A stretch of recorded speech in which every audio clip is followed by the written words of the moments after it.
dangerous.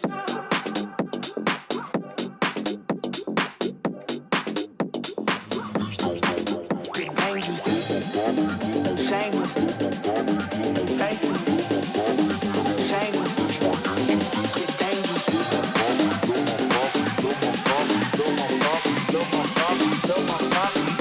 That's my.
Hello everybody, welcome back to another Microsoft Flight Simulator live stream. I hope you're all doing well. Happy Thursday evening, my friends. Welcome back to the simulator. The sun is just setting upon Las Vegas. You can see the beautiful sunset over here, the beautiful strip over here as well. We should get some wonderful visuals of the entire strip on our departure. Welcome back, friends. Hope everybody is doing well. Again, apologize about the audio issues. I completely again forgot that because I reverted back, I went to an old graphics driver, which obviously you can see down here, my FPS seem to be much better. This is normal FPS, like I would say. We were mega struggling this afternoon. 24, 23 FPS, it was weird. So anyways, reverted back. I'm from the driver in November that was released, November 14th or something like that, I believe, is what driver I am on now. It seems to be working far better than the most recent driver NVIDIA pushed out. So if you are having performance issues, roll yourself back.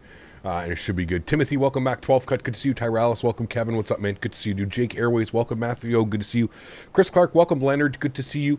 Harold, welcome back. Aviation Lover, welcome. Zircon, good to see you, mate. Strody, welcome back. 49 Whiskey, good to see you, my friend. Ed E, welcome. Mark, welcome back, my friend. Chopper, good to see you. Joe B is in the house, welcome, Joe. Goons is here, welcome. Chris is here, welcome. Austin Gray, good to see you. Tenure to Mobile, welcome back, my friend. AJ, good to see you, dude. Welcome back. A and G, welcome back. Do you remember which NVIDIA driver? It was whatever November. No, I don't remember off the top. Whatever one was released in November. So it was like 3 back from what it is right now. There's been 2 released after that. I think it's November 14th was the release date if you go to the NVIDIA website. We are in the 737-900 today. I figured it would be fun to kind of jump into a different 737 variant this week. So we are in the 900. We are replicating exactly what Alaska does on this route from Vegas up to Seattle. So it should be a great flight. I'm looking forward to it. DePenguin, welcome back, man. Hope you're doing well. Piccadilly, hello. How many libraries do you visit in Vegas? All of the libraries. You have some very weird questions today, Piccadilly. Working late shift from home tonight. Caught the Rona, been sick all week. Oof, Tom. Welcome, man. I hope you're feeling better soon, dude. Welcome back. You were listed as an 800 on VATSIM. Yes, I know. That's okay. It's fine. It's not going to, it doesn't make or break VATSIM if I'm connected. Originally, SimBrief didn't, I selected the 800 instead of the 900 on SimBrief, so when I filed my flight plan, I could just refile the flight plan, but nothing changes between an 800 and a 900. It's perfectly fine. You're all good to go. I should be connected onto the network as a 900, so you should see me as a 900. Well, what's up, man? Welcome back. Is that the sphere all lit up? That is the, no, that's whatchamacallit, the Luxor. You can see the Luxor light coming up here. The sphere should be up there. Yes, we should see it if we jump inside the cockpit. I don't know if we can see it, not from here. But we should be able to see it over there once we, like, push back and stuff like that. So, wonderful. Tom, again, hope you're feeling better. Captain Dom, what's up, man? Good to see you. Reggie, good to see you as well, man. Welcome back. Back inside the cockpit. First thing is first, we're going to go ahead and get our battery switched to the on position. We'll get the ground power turned on as well. It's going to go ahead and power up the aircraft. Let's get some panel brightness in here so we can see what we're doing. Beautiful. We'll get a little bit of dome brightness up here as well over to the bright position. Good. Let's start doing our flows. Everything looks good. We'll get our Adir set left side and right side all the way up top. Good. Continue our flows down here. Go the forward fuel pump. Everything looks good there. We'll arm our emergency exits. We'll get our chime to the only on position. We'll go and get our window heat on. Hydraulic pumps and probe heats can stay off for now. Packs are off. Isolation valve is open. Engine bleeds are on. EPU bleed is off. Wonderful. We're going up to, I think 34,000 feet is what I have planned. Yes, 34,000 feet today. So we're going to bug up 340 on this bad boy. Beautiful. Cool. We'll get our logo light on here as well. I wanted to do that earlier before we started moving. Wonderful. Cool. Looks good. Let's come down here. We'll go to our tablet. First things first, we'll go to our electronic flight bag. We're going to request the data from SimBrief. It's going to go and import all of that data. You can see Alaska 609 from Vegas to Seattle with an alternate of PDX. Wonderful. It's in a cost index of 76. I'll probably end up changing that, but you can see our zero fuel weight here, 61,496. 870 nautical miles on this trip. So it's a little bit of a long trip. We're scheduled at 2 hours and 22 minutes. Pretty fun number. So 222. 2 hours and 22 minutes on the flight time today. Let's come down here. We're going to go to our...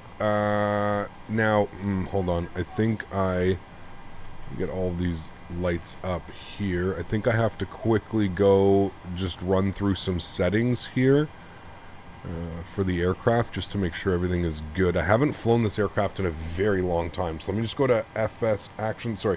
PMDG setup, aircraft equipment. Let's see what we're set up as here. That should be all good. 2-class layout, yes, that's all good. Callouts should all be on, that's all good. Okay, that page is all good. Displays, we want to be in kilograms, which we are, and everything else is good there. All right, beautiful, cool. Everything's good to that. Let's go to our FMC tab. We're going to go to our pause in it. Actually, shit, I wanted to go back, pardon my French. PMDG setup, options, simulation. Is this where you can change the, how long it takes for the call out airspeed alive? Yes. Call out V2? Yes. We'll put all of that on. Where do you find how long it takes for the IRS to align? It must be in equipment, maybe?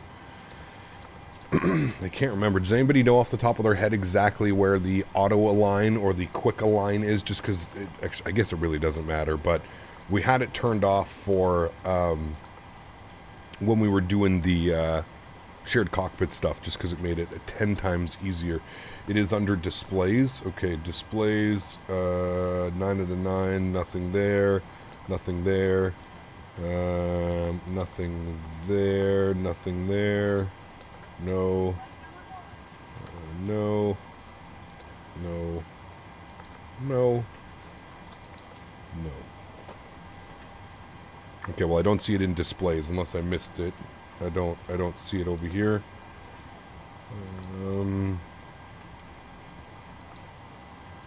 Should be IRS align time. I can't remember exactly where it is, but okay, it's under realism. Could be there. Options, simulation, IRS options, fast 30 seconds. Okay, fast 30 seconds is fine for me. If I ever do a shared cockpit, I'll make sure that I do, I'll make sure that I go to the, change that, but thank you, we found that. All right, we're sitting on the ground here in Vegas. Let's throw that up to our reference airport. Beautiful.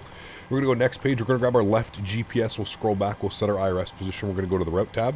We're going to do a flight plan request. Oops, I forgot that you have to delete that out of the scratch pad. We'll do a flight plan request. You can see our flight plan route, Vegas to Seattle. We'll select that. We're going to set payload on that. Beautiful. We're going to select our fuel on that as well. Wonderful. We're going to select route. We're going to give that about 30 seconds to run through its stuff. While all that's doing that, we're going to come over here to our electronic flight bag, and we're going to go to our departure airports, and we're going to grab all of this information. So we're going to grab our airport. Good. We'll pin that. Our standard instrument departure. We are going to be on the Joker 3 RNAV departure, so we'll select that one as well. Beautiful. We'll go to arrival on the Star. We are planning for the Hawks 7, so we'll select that. As it stands right now, we're expecting the 1.6s. Bay visual approach, not going to be the Bay visual, although that could be a cool approach. We're going to plan for the ILS localizer 1.6 left. Is the plan initially. Now that may change, so we'll take a look at that. We'll also pin the Cat 2 and Cat 3 approaches in case we need that, but we'll leave that there like that. Airport, always good to pin the airport charts as well, so you have all that information. There's airport. Beautiful. Cool. That should be all of our pinned charts there. That should all be set as well. We can go back to the home tab. Cool, sweet. We should have the route uplink ready, so we'll go ahead and load our route uplink. Good, give that about another 15 seconds. We do have ETC on today, which is great news, so we will get some ETC coverage out of here for our departure. That can go up as well. That's good like there. Route uplink loading, there it is. We'll activate and execute that. Perfect. Cool. If we have a quick little look-see here at our vPilot instructions, you can see that we've been cleared into Seattle on the Joker 3 Kino Lomia. Yeah, okay, that is all correct. Beautiful. Squawk code 2446, so we'll go ahead and select that here. 2446, 2446. Turn that up. Good. Cool. And we'll start plugging in some information. So if we go to our departures, we are planning for the Joker 3 out of Kino. Now, the weather here in Vegas, I don't know which runway they're going with. I don't know if they're still going with one left and one right. ATIS information alpha. Winds are calm. Visual approach in use 1 left and 26 left. Landing runways 26 left, 1 left, 1 right. Departing 1 right full length and 1 left at Bravo. So there we go. So we'll expect 1 right for the departure today, chat. So we'll select that. Wonderful. We'll execute that. Beautiful. Cool. As far as arrivals go, we're not going to plan anything for the arrivals quite yet. We'll just leave that blank for now. Once we get en route, we can start worrying about some of the arrival stuff. Cool. That looks good to me. We'll go to our NITREF. We're going to do our perf request. We'll go ahead and plug in all that information. I believe that they're done the boarding process. Almost done the boarding process. I think we're still getting some passengers on board, but all the baggage and stuff is already on board and ready to go.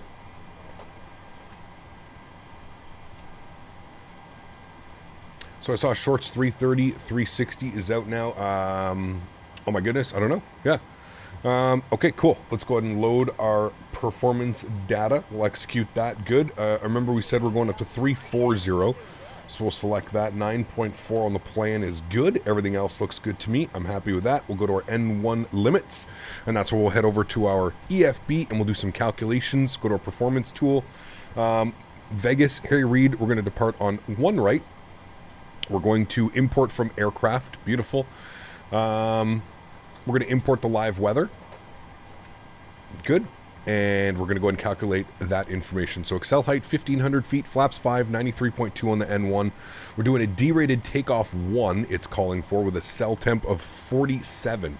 So 47 in our cell temp, which we'll plug up there. And then they're asking for a D-rated takeoff 1 departure, which should give us an N2 percentage of 93.2. So currently right now it's sitting at 94.1. Once the packs are on, we'll lose that 0.9 to bring that down to 93.2. So that looks good.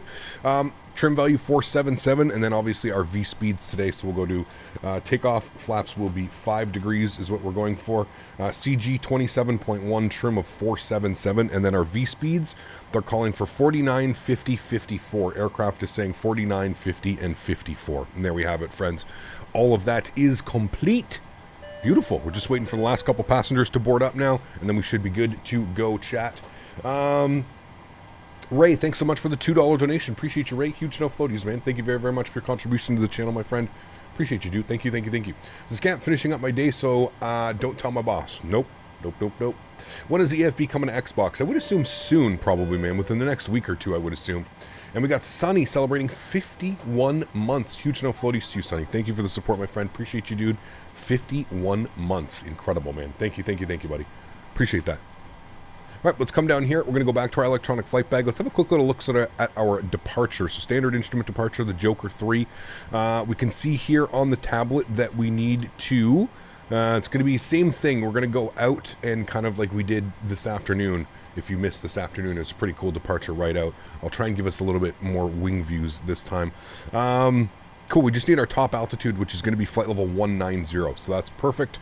We'll go ahead and bug up flight level 190. Wonderful. We're also going to get our V2 speed, which was going to be 154. So we'll bug that up as well.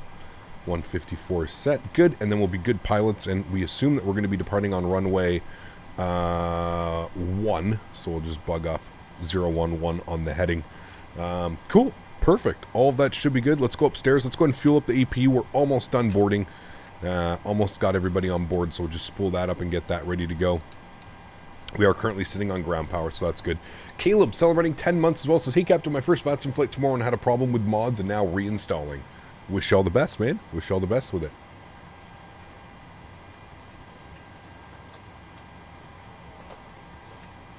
Kyle 7223, welcome back, man. Hope you're having a great Thursday, man. Thanks for coming to hang out. Appreciate you, dude. All right. So much better performance. Like, I mean, performance-wise, I feel like this is probably how it should be at the airport. Low 30s in the FPS. As I mentioned before, we were getting like 22, 23 FPS. It was quite bad. So I wasn't expecting a double in performance, but this seems to be back like to the normal FPS. And it doesn't seem to be jittery and stuttery, which is the main thing. Yeah. What was for dinner tonight? I had, what was it? Chicken. I think it was creamy mushroom chicken and rice or something like that, I think is what it was. Wild rice. Yeah. What did I end up doing? I ended up going back 2 drivers. So the driver that came out mid-November, I reinstalled that and I deleted my scenery cache and let the simulator build the scenery cache again. Yeah. It was the latest NVIDIA driver causing the issues. That's what I've put it down to. Yeah. It's usually the case. When the simulator runs like that, again, to me, it wasn't even so much the low FPS, it was the stutters. They were like visible like jitteriness, which, yeah, probably could have to do with us getting like 22, 23 FPS, but yeah. Is it complex? Is that the country you want to go to? What do you mean, Joe? Like setting up a flight? Not really. Depends how comfortable you are with setting up an aircraft and setting up a flight.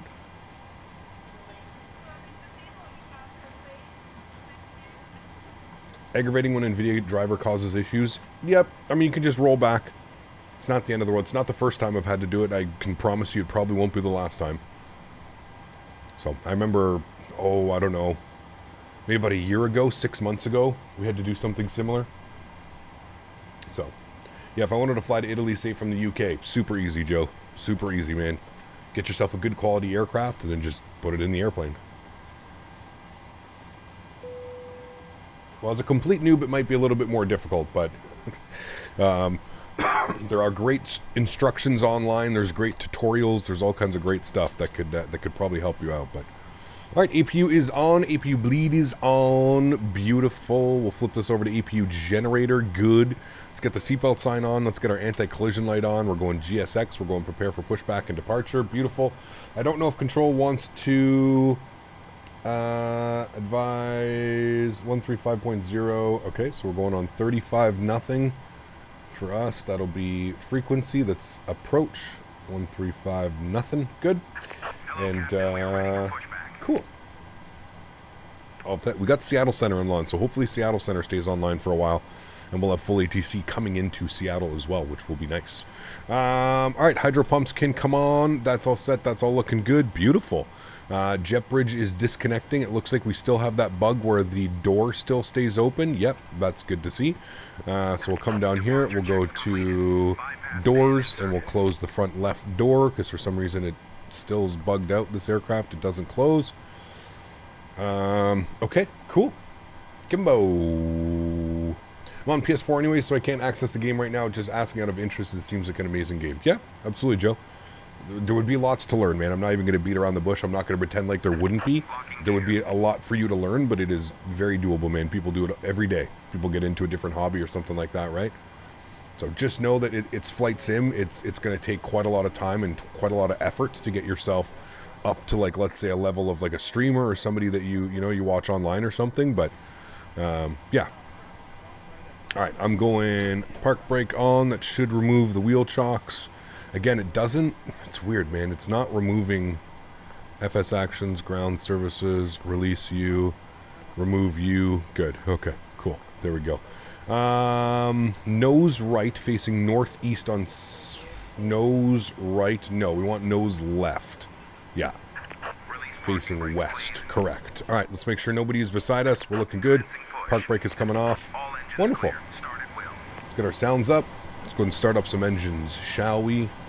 Bleed pressure looks good. Everything looks good upstairs. Happy with that. Fuel pumps are all on as well. Got a little bit of fuel in the center pump, so we're going to turn those center pumps on. And we'll go engine number 2 over to ground. Start valve open. Joseph, what's up, man? Good to see you, dude. N2 percentage is rising. Again, we're looking for 25% N2 before we introduce fuel. Hey, Captain Will dropping the $20 donation. My man, thank you, dude. Appreciate it. Incredibly kind. Thanks so much, Will. Introduce fuel. I got a fun flight planned for us on Saturday. We're going to be going from Seattle to MSP. It's one that I've wanted to do for quite a while. It's one that I used to do all the time in the simulator before I used to stream. Back in my X-Plane and FSX days, we used to have a great freeware scenery for MSP and X-Plane. So Saturday we're going to do Seattle to MSP, which is a stretch our legs, probably about a 3.5, 4 hour flight, something like that. What's MSP? KMSP, Minneapolis, Minnesota. Hello, Cap. Hope you're doing well today. Jean, good to see you. Welcome back. Jan, Jean, good to see you, my friend. Welcome. Love the One World livery on the Alaska. Very sexy. It is beautiful. Yeah. You've flown that route before the merger. There you go. Very cool, right?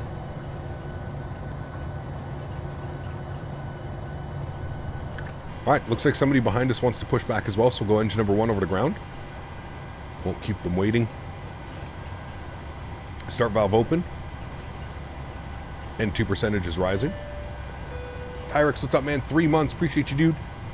Huge no floaties. Thank you, thank you, thank you.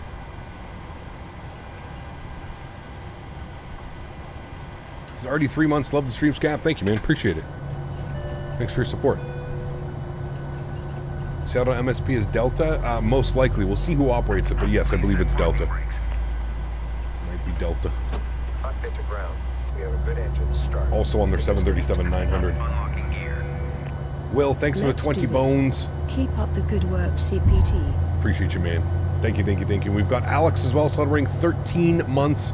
Says, loving these late Thursday streams. East Coast. Huge no floaties to Ox. Thank you for your support, man. Appreciate you, dude. And we got Reggie dropping 5 gifted members. Huge no floaties to you, Reg. Thanks so much for support. Appreciate you. Will with the 20 bones. Reg with the 5 gifted members. And, of course, everybody else with their membership milestones. Thanks so much, Alex. Thanks so much, Tyrex. Appreciate you guys. Thank you, man. Thank you, thank you, thank you. Question is Vegas V2 an add-on to V1 or is it a separate buy? No, if you already have it, just uninstall it and reinstall it. You should be good to go, man. This little uninstall and reinstall. Cool, let's go upstairs. Yacht Emperor's on, probe heats are on. We'll flip this over to Gen 1. We'll flip our engines over to Gen 1, Gen 2. Good, APU bleed goes off. Packs over to auto position. Isolation valve goes to auto. Everything looks good there. APU goes off. Start switches over to continuous. We'll get our taxi light on.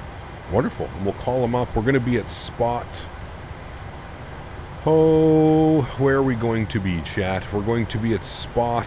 we'll call them up on spot 8. What is that? 8 Alpha? 8 Bravo. Spot 8 Bravo. 49 Whiskey celebrating 35 months. One more month till he gets the 3-year badge. Huge enough floaties to you, man. Thank you for your support, dude. Appreciate it. Flaps 5. Trim value 477. Good right about there. Auto brake over to RTO. Flight director left side. Flight director right side. Auto throttle. VNAV. LNAV. Park brake. Released. Beautiful. Let's do a chat. We'll pull ourselves forward. We'll call them up for spot 8 Bravo. Let them know we've got ATIS information Alpha. Just going to make sure that that is still the current ATIS. Yes, ATIS information Alpha. Paunchy, what's up, man? Been a while, dude. Hope all's well. Good to see you, dude. Welcome back.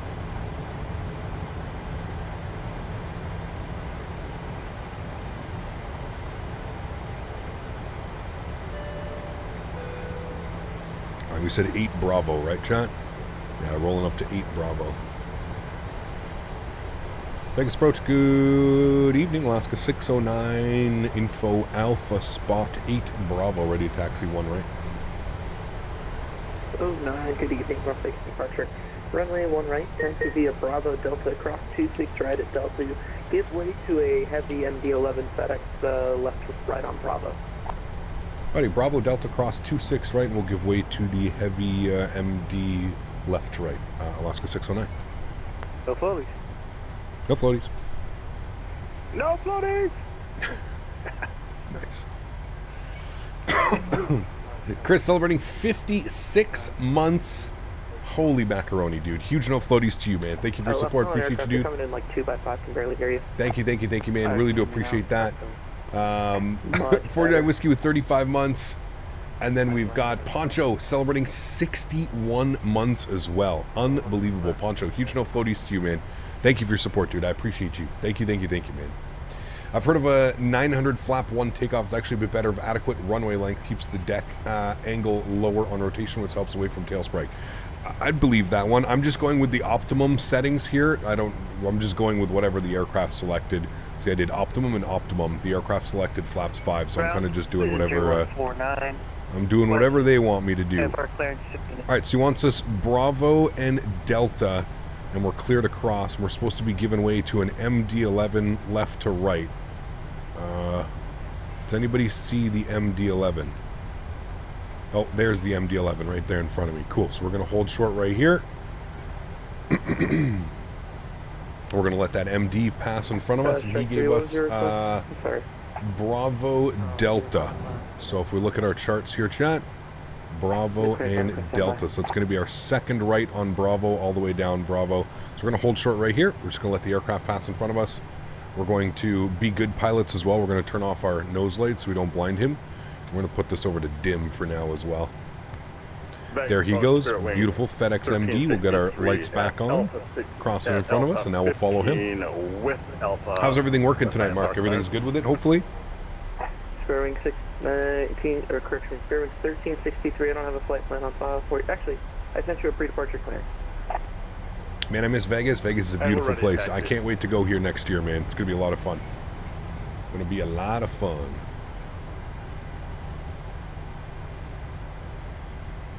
Wing 1363, verify your squawk mode normal, please.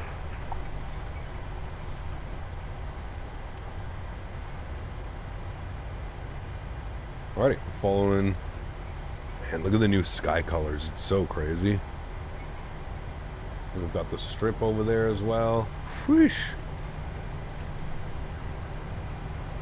Dumb question maybe, but why did you turn on the runway turn-off? So just make it a little bit easier to see, man. I think that's it. If you turn them off, you'll see, right?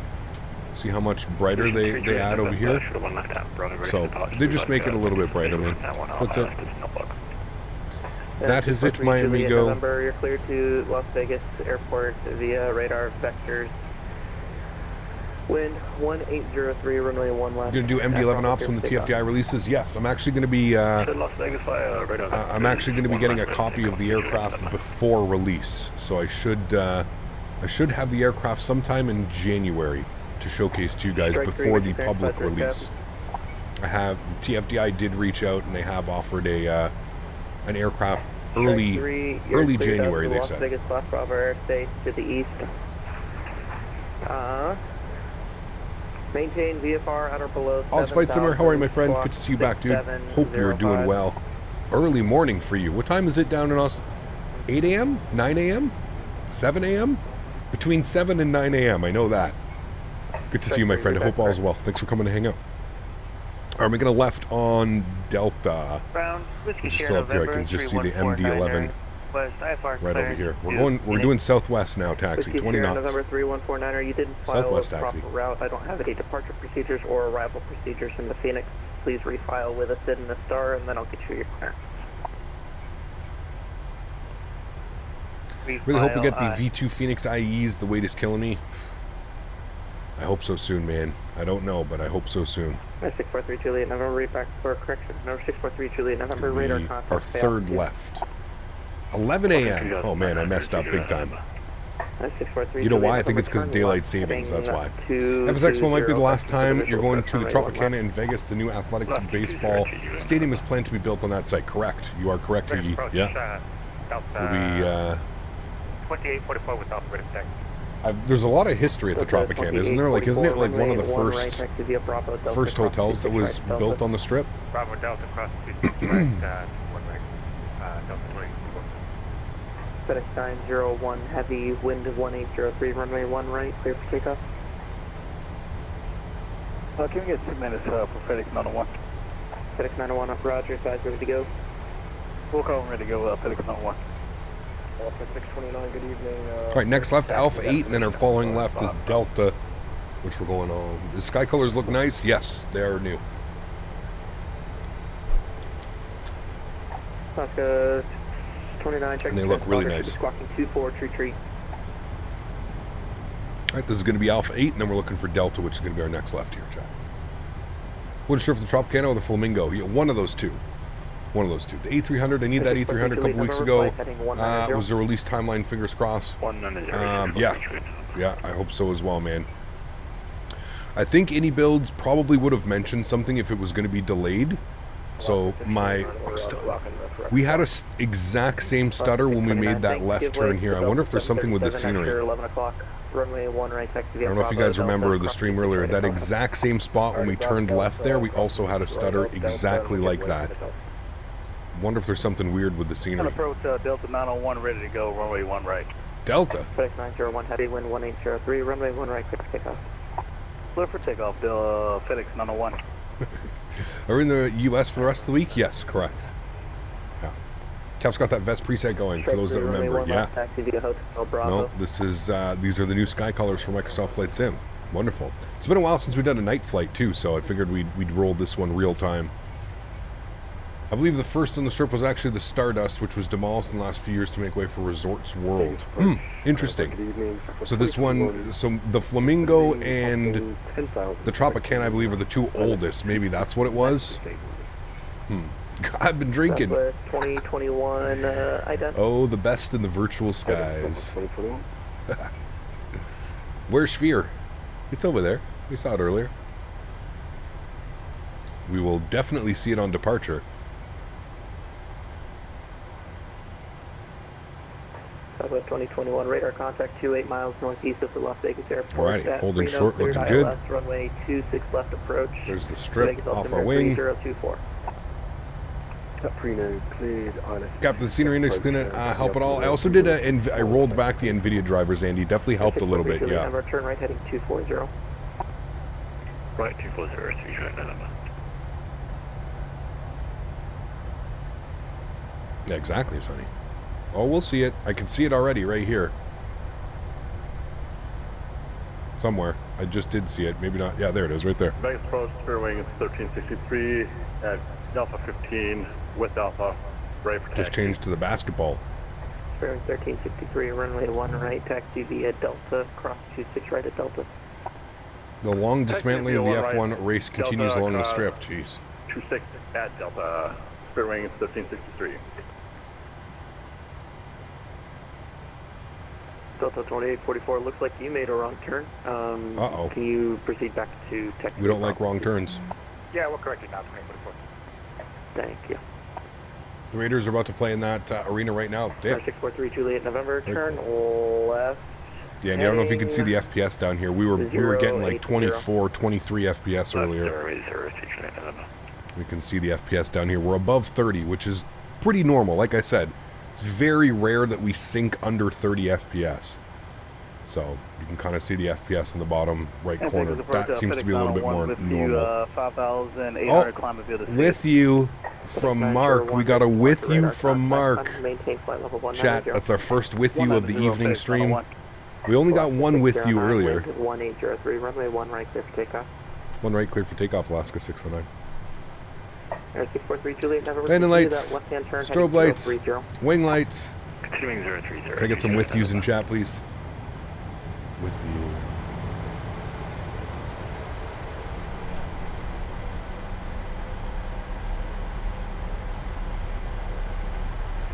And number 643 Juliet, November at the Las Vegas airport. Love a good old with you. 9 to 10 o'clock, 11 miles reporting Poor flight. Mark. 30 FPS for Microsoft is good. On heavy scenery like this on VATSIM, yeah, I'll take it, man. I will take it, that's for sure. Cool. Yo, okay, what's going on? Enjoy the departure, my friends. Throttle's up to 40%.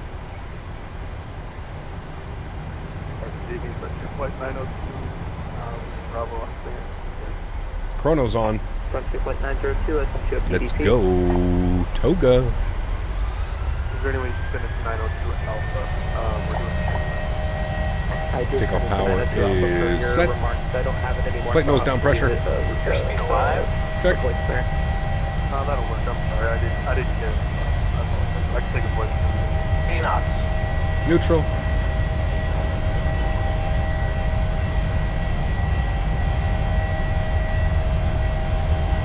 Southwestern 902, you're clear to Denver Airport via the emergency departure, accepted transition, then at miles.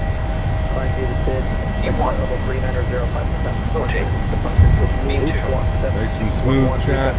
Remember, you're in the 900. Positive rate of climb. Gear up. Second 902, reback check, taxi information for all the current. Look, it's the sphere. Get your money's worth, chat. Negative approach for flight 779, 10,600, about 2.4 hours from Wolf.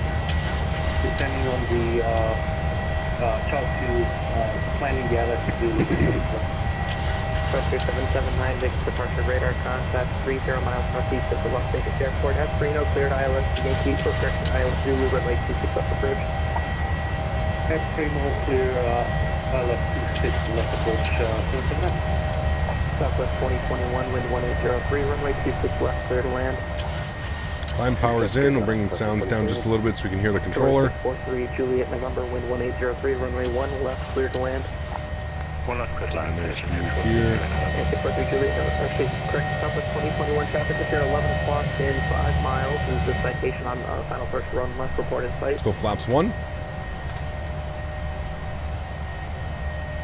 We're looking something. Take care, Sonny. Strike 3, wind 1803, runway 1 left, clear for takeoff. No delay. The no delay. Traffic inside 2021. Flaps clean. Southwest 2021, roger. In the event of a go-around, maintain business separation from that aircraft. Auto brake off, gear locked. Maintain vision set, only left airline. Then we turn off some taxi lights out. You know, I gotta say something. I really feel like the 900 is the best flying aircraft out of all of them. It feels the smoothest. Pass through 5,500, Alaska 609. Alaska 609, climb maintain flight level 190. Climb maintain 190, Alaska 609. FedEx 901, I feel like it hand flies the best. Over to you to come. Definitely hand flies We'll the see you best. next time. FedEx 901, no floaties. No floaties. Strike 3, radar contact altitude. Strike 3, roger.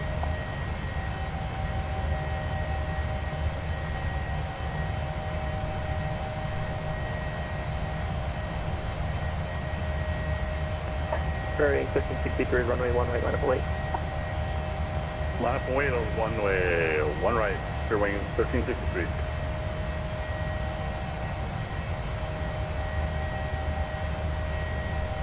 Alright, 643 Juliet, November, welcome back. Alrighty, 7,500 feet. Autopilot 1's coming on, back up into the flight deck. Sounds are going back a little bit. Let's get a beautiful view here of the strip as we depart out of here. You can still see the sphere right off our left wing. And the buzzsaw. Lead in Class Bravo airspace. The Sports Zone dropping the Radar $5 search donation. Thanks so much, man. Appreciate you. Huge Resume enough floaties. navigation, maintain appropriate VFR. Thank you, thank you, thank you. Incredibly kind. That's yeah, we'll go back down to 7 and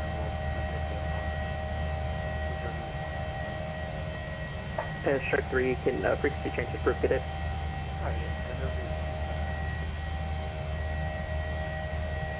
There she goes, Las Vegas.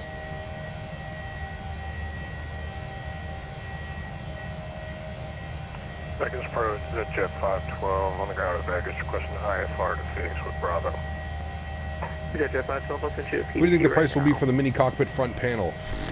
No clue, man. Approach, Foxtrot, Quebec, No Papa, clue. Papa. Probably We cheaper than are any of the 12 alternatives, miles though. out to the southwest at That I can probably assure you. 400, looking for full stop. 10,000 feet upstairs.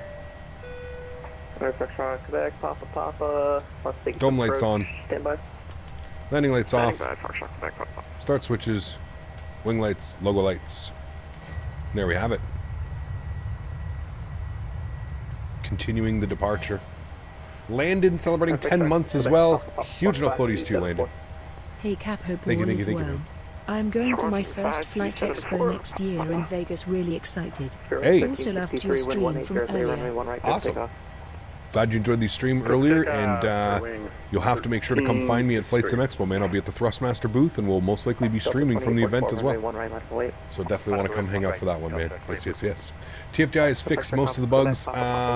It is finally at a level Captain Canada can fly it. Hey, I like to hear it.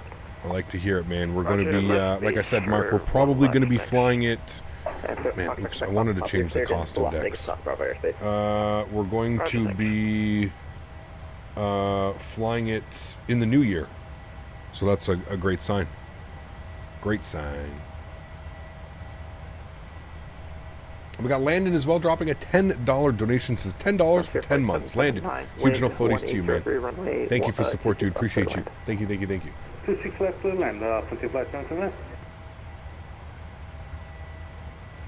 Alaska 609, LA Center is offline, radar service terminated, frequency change approved. Captain Cat, still no t-shirt. I think someone stole it. Everyone wants one. Alaska 609, LA Center is offline, radar service are terminated, frequency change approved. Over to Unicom 122.8. Thanks for one for ATC, man. Have a great night. YouTube, Southwest. All right, over to Unicom for us, chat. And there we have it. We can already get into our festive Christmas. $10 for 10 months. Thank you, Landon. Appreciate it, man. Huge enough floaties too, dude.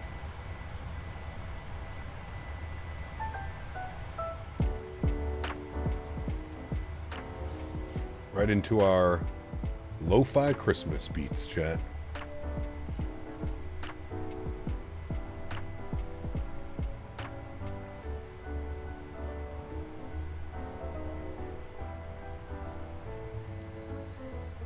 Do you think we can take a pic together at the expo? Of course, dude. Of course. Like I said, I'll be at the Thrustmaster booth all weekend. You come find me there, man. I will be there. Do not you worry. Come and say hello. Take as many pictures.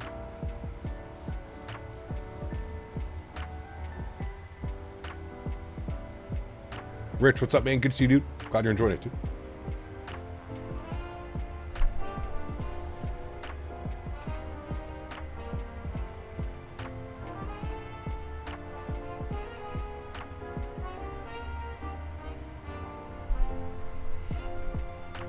We show up and Cap's like, you, get away. No, man. No, no, no. I actually really like the whole expo things, man. They're a lot of fun. It's really cool to get everybody together and, you know, it's like that one time and one place a year where like everybody can just kind of hang out and you don't have to feel weird about liking Flight Sim or any of that shit, you know what I mean? Yeah. A $5 donation? No, there's no donations required to come and take a picture, man. None at all. PMDG needs to add a way to show the tablet with a click spot. It's a little bright at night. We can always turn the brightness down, right? If you go to the settings, go to the settings, you can turn brightness like all the way down, which would be great for like evenings. You know what I mean? I think that's pretty good right about there, no?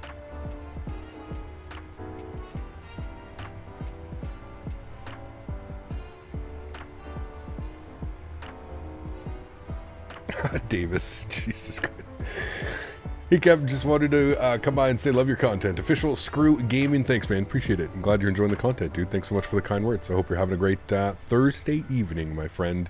18,000 feet standard barometric pressure. Left and right side.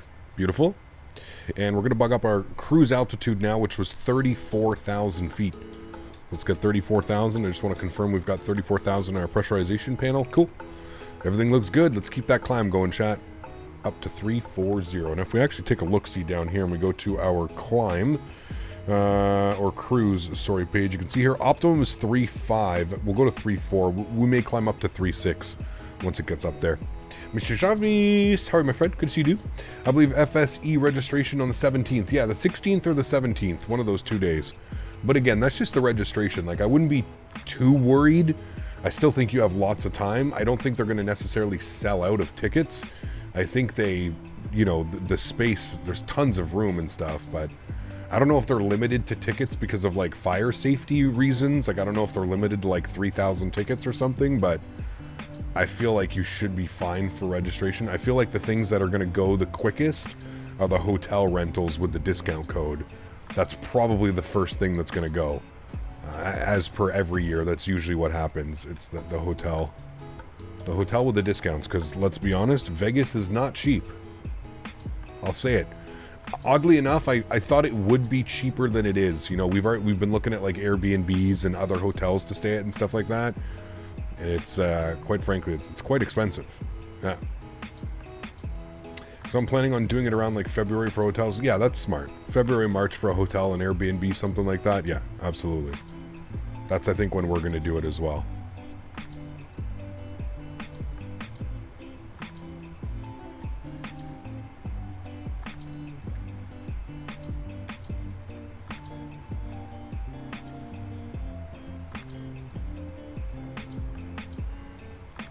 Any work today, Mr. Javis?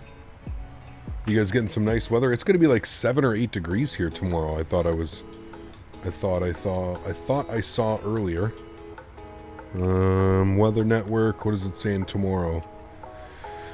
Tomorrow is 8 degrees. 8 degrees tomorrow.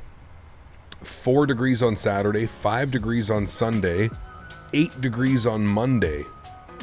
Jeez, dude. 8 degrees on Monday, 2 degrees on Tuesday, 0 on Wednesday. Well, all that snow that we got's definitely going to be gone after the weekend. Back-to-back days of 8 degrees. Man, 10 degrees in Toronto tomorrow. It's wild, dude. Do you guys have any snow on the ground, Captain Dom? We have quite a bit of snow here, so, yeah. Warm weekend here in the Northeast? Yeah, definitely is. It was +5 here today, back to the negatives tomorrow. Got you. Hey, we'll take it, man. Sounds like that's what I'm getting tomorrow, Jarvis. Getting the 8 degrees, some of that lake effect coming in too. Not even a drop of snow in Toronto? Damn, man. We got a bunch, dude. We got over a foot, what, a week or two ago? The brief snow we got has mostly gone away by today. Damn. Crazy, Dan, because what are you usually right now? Like, you're pretty cold usually, right, Dan? Fuel in the center pumps can come off. It's the first time I've actually seen 0 readings. We actually burned everything in the center pumps. Such a dry winter. Weird. Still gorgeous though. Absolutely not complaining. Yeah, no kidding. Probably not a lot of not a lot of planes to take care of when it's like that though, right? Had a blast controlling you and the rush down to San Diego today. Everyone I talked to did exactly as they were told. Props to you in this community. Hey Brady, no problem, man. Thanks for being here. Appreciate you, dude. Thanks for the ATC as always, man. Appreciate you guys coming on, and we were having a fun time in LA Center, that's for sure. Shit sandwich. We got a dusting in TO last week, but temps the next day were 9, didn't last long. Got you. Yeah. You know, my friend up north in Barrie got quite a bit of snow. Yeah, we got quite a bit up here as well. 58 Fahrenheit in Phoenix. It's a little bit chilly. Just the morning frost, that's the easy stuff though. Yeah, absolutely. Now, Jarvis, do you drive like the actual vehicle, like up to the airplanes? Like, is that what do you do that as well? Like, let's say, whatever, a Flare 737 MAX needs to be de-iced or something. Are you driving up to that? Well, now we're usually averaging -15 to -10. It's been -5 to +5. That's crazy. Papagasho, what's up, man? Good to see you, dude. Welcome back. Hope you're doing well. Good to see you passing by. Hope you're having a great Thursday, man. That's crazy weather. Pretty crazy weather.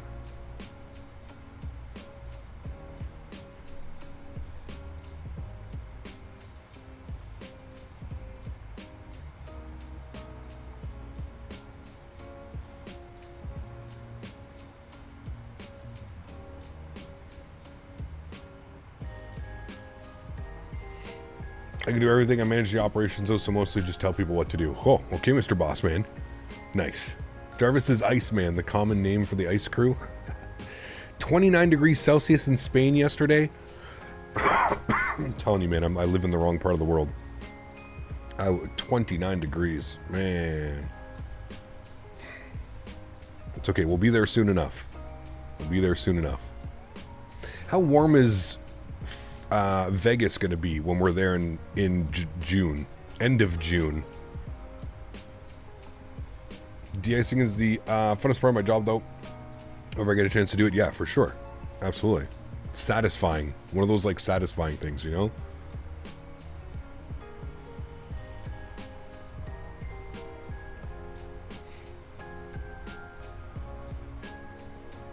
It's like grass mowing simulator or something like that, you know what I mean?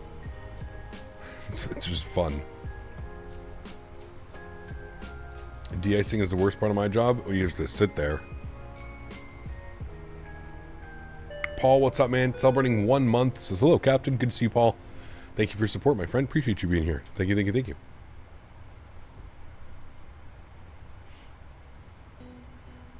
Remember, guys, if you are enjoying the content, don't forget to smash down that thumbs up button.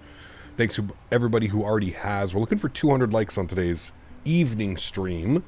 Hopefully we are well on our way to 200 likes. If you haven't done so, don't forget to smash down that thumbs up for me. Probably hundreds, if not high 90s in June as a Cali native, though some maybe Las Vegas native knows better. Okay. It's what I figured, but it's a really dry heat in Vegas, right? So it's not going to be hot and humid. That's what I'm more concerned about. Like when we were in Houston, it was like 109 and like 85% humidity, and it was abysmal, if I'm being honest, for somebody like myself who just doesn't do well in like humid weather and stuff like that. Ugh, no. I just can't do it. Any word on getting the mini FCU? Nope. They haven't emailed me back. At this point, I'm just assuming I'm not getting it, Maverick. It's been, what, 2 weeks since I emailed them? I mean, every content creator under the sun already has one. I would just assume they're not sending me one at this point. So if I do want one, I'll probably just go out and buy it. Excuse me. Larry, what's up, man? Good to see you, dude. Welcome back. Hope you're doing well. Welcome, welcome, welcome. It's a very dry heat. Yeah. So I'd be able to do that, though. I feel like I'd be able to do that. I don't know if I've ever experienced that, though.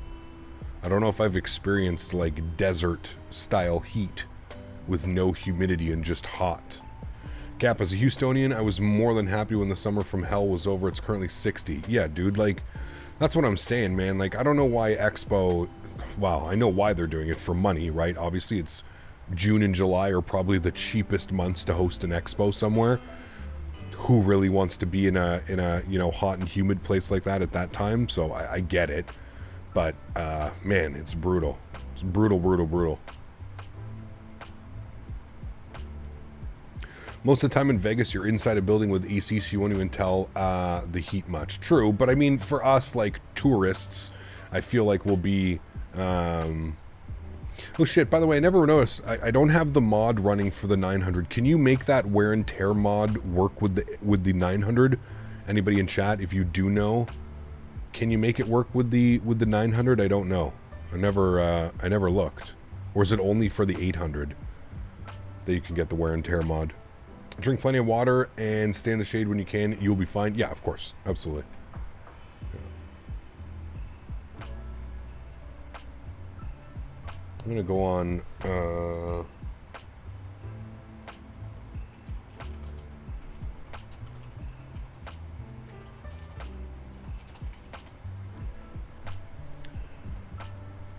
Okay, so he's got it for... Okay, that's the 700. It's the 800. 737 dash... 4-9 wear and tear mod. Yes, okay, he does have it for it. Okay, cool. Sweet.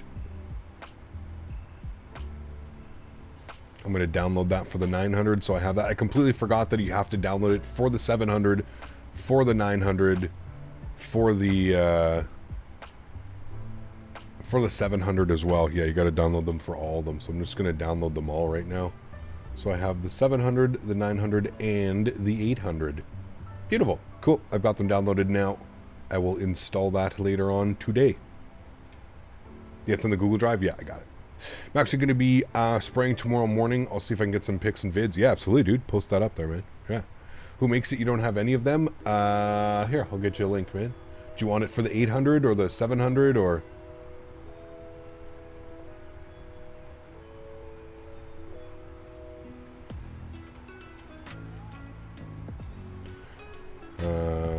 here's for the 800, and then you can just change for whatever variant that you want. Just change the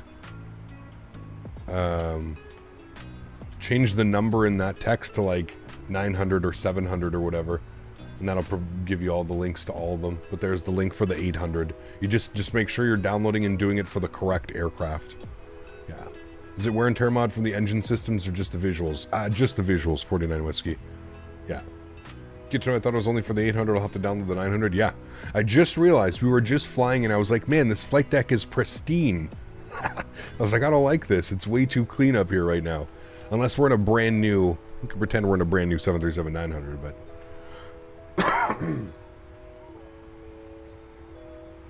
Just heads up on the .to site. They want you to download from their Discord for the most up-to-date one. Interesting. Okay. I hate when people do that, but okay. I think it's a really shitty way of exploiting people making join your Discord, and then you promote your Discord to, and then you get sales and stuff based off your Discord. I hate when people do that. Is there a wear and tear mod for the 320? I don't think so. Maybe. We have to check though. I don't know.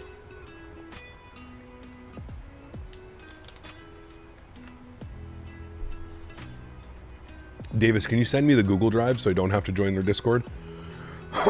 Excuse me. That would be much appreciated. Ever since I got the PC, I love finally getting liveries for free. Yeah, absolutely, man. Absolutely. No, just kidding. Yes. Good, and then send it to me and then I can post it in here for everybody.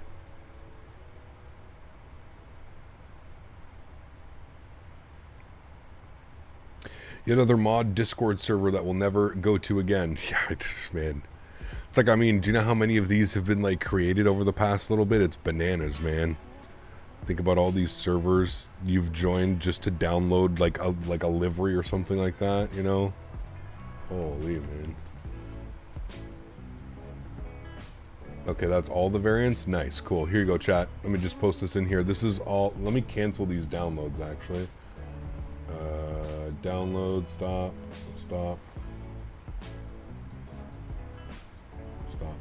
Good. Let me download the 900. Right click. Download. Good. Download. Good. Alright, there you go. Here's the Google Drive, chat, so you don't have to join their Discord and you can just download that. What I would do is I would save that as a favorite in your browser. Just save that as PMDG wear and tear mod. Save that Google Drive link. That way you don't have to join the Discord and probably get spammed with a bunch of BS. Speaking of sales off of Discord, I'll take orders for the Blame Dan shirts. Only $30 a shirt. You can PayPal me directly. Listen, let's worry about getting your actual one shirt that they've taken 16 years to deliver at this point, Daniel. Let's get one of your shirts, and then we could start talking about selling the shirts. I do think it's good though, Dan. We should take that design and we should put it on Teespring. I think that would be like, we could do it on Teespring, Dan. We could let people... They could order a Blame Dan shirt, you know? The shirts will never arrive. Exactly. $30 to Dan and your shirt will arrive at some point. Sometime in the future it'll be there. No problem. I'd wear it and take it to FSE. Dan's going to be rocking it at FSE. He's going to be looking damn good. I'm excited to see Dan in the shirt. About to enter Oakland airspace. I don't think anybody's online for Oakland. Nope, everybody's logged off. Damn, Seattle already logged off as well. We did have ATC. It doesn't look like it anymore, chat. Looks like Denver's on, but Denver's the other way. Guys, there's instructions in the download for each variant, but literally just take the proper variant file and download ZCFD 737 or 7379. Just put it in the community folder. That's it. Yep. Just call it a Kickstarter and never deliver like most Kickstarters. I feel like FS Expo is forever away, but at the same time, I know it'll be here in like a week. Yeah, man. I mean, you know how it, you know, the lead up to it sucks, Mav. The lead up to it sucks, but then when we start getting close, it actually starts getting close. What's the plan? Are we, like, do you plan on doing, you and Rookie plan on doing World Flight next year? Like, with the success of this year, Mav, are we, like, full-blown for next year? I was curious. I think I asked you the other day, but I think you'd already gone. You were working. But I was curious if that was the plan. Because of how well it went this year. I think didn't we raise the second most or something like that? Thinking of doing a long flight from YYZ to London Heathrow, not sure though. Okay. It'd be a long haul. It'd be fun. You'd have the tailwind at least. Don't go the other way. We're never giving up World Flight. Cool. Great news. Good news. And hopefully we'll have the 4000 series cards in by there. Gonna be bigger and better for years to come. Great news, man. Great news. Excited to see what you guys plan for next year, man. Hot air balloon? Yeah, we'll take out the hot air balloon. It won't take us very long. We'll be there in no time. Late night stream, completely forgot about these. What's up, Cap? Azrito, what's up, man? Thursday evenings, dude. Thursday evening streams, man. I just haven't been able to do the last couple. Just been busy. But yeah, Thursday evening streams, man. Are we doing the round trip? No, just the one leg, man. It's about a 2.5 hour flight, 2 hour and 20 minute flight. So with ATC and all that fun stuff, yeah. Booked myself a 737 sim session at Threshold Aviation for this weekend. Absolutely awesome, Captain Dom. Tell them I say hello. Being off work now, I won't have to go to bed halfway through for a change. There you go, Stroity. Nice. Very cool. Very, very cool, my friend.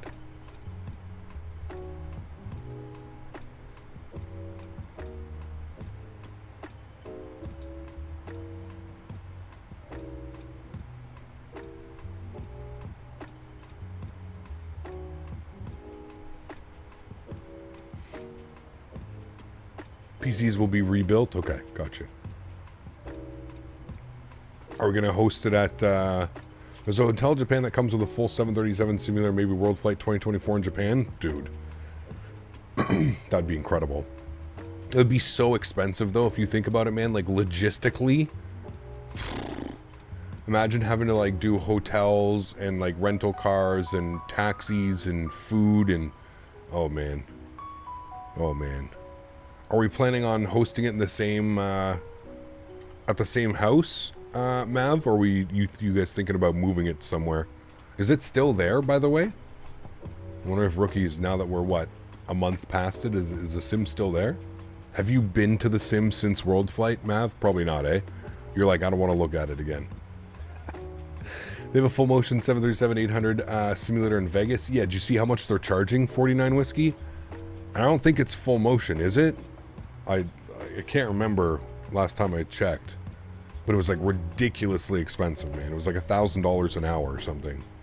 Every time I looked at going to Japan, it's freaking expensive. Yeah. We get sponsor private jet for the crew to Japan and be a location that's still for now after the holidays. Probably haven't been back yet. Too busy. Damn. Full motion in Vegas? Ah, man. Honestly, dude, as much fun as I think that would be, I would rather spend money on like doing a helicopter tour.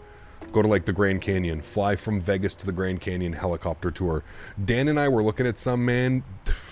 Dude, you can do some crazy shit in Vegas, chat. You can basically do whatever you want in Vegas. Vegas is, I completely understand now why people say that it's like the adults' playground. I completely understand after like looking at things to do in Vegas. Shit's crazy, man. It's absolutely crazy.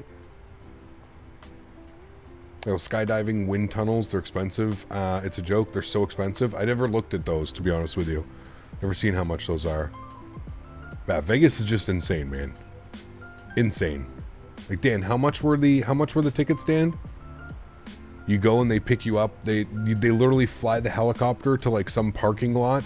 You meet them in the parking lot. Then they fly you out to the Grand Canyon. They fly you down into the Grand Canyon.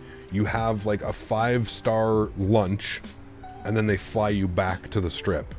And it includes like a tour of the Grand Canyon and a tour of the Vegas Strip. It was pretty expensive. I think it was like $675 US or something, which is close. It's like $900 Canadian. No, it's like 5 hours. You're gone for like 5.5 hours or something like that. Yeah.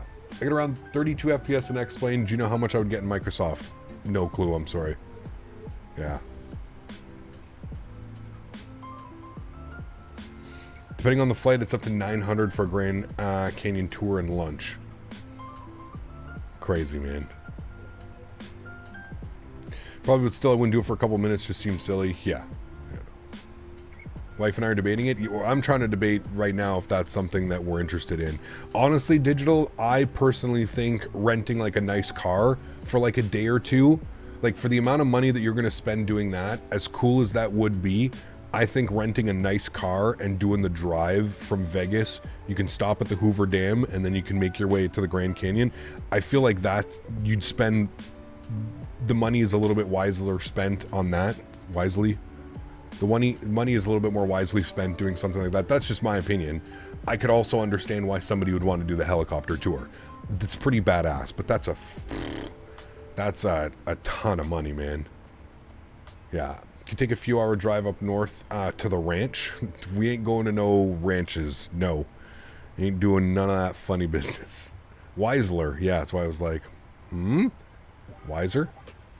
I've done that drive quite a few times myself. I bet you it's a beautiful drive, right, Digital? So for you, maybe it would make sense to do the helicopter tour. You've done the drive. You know.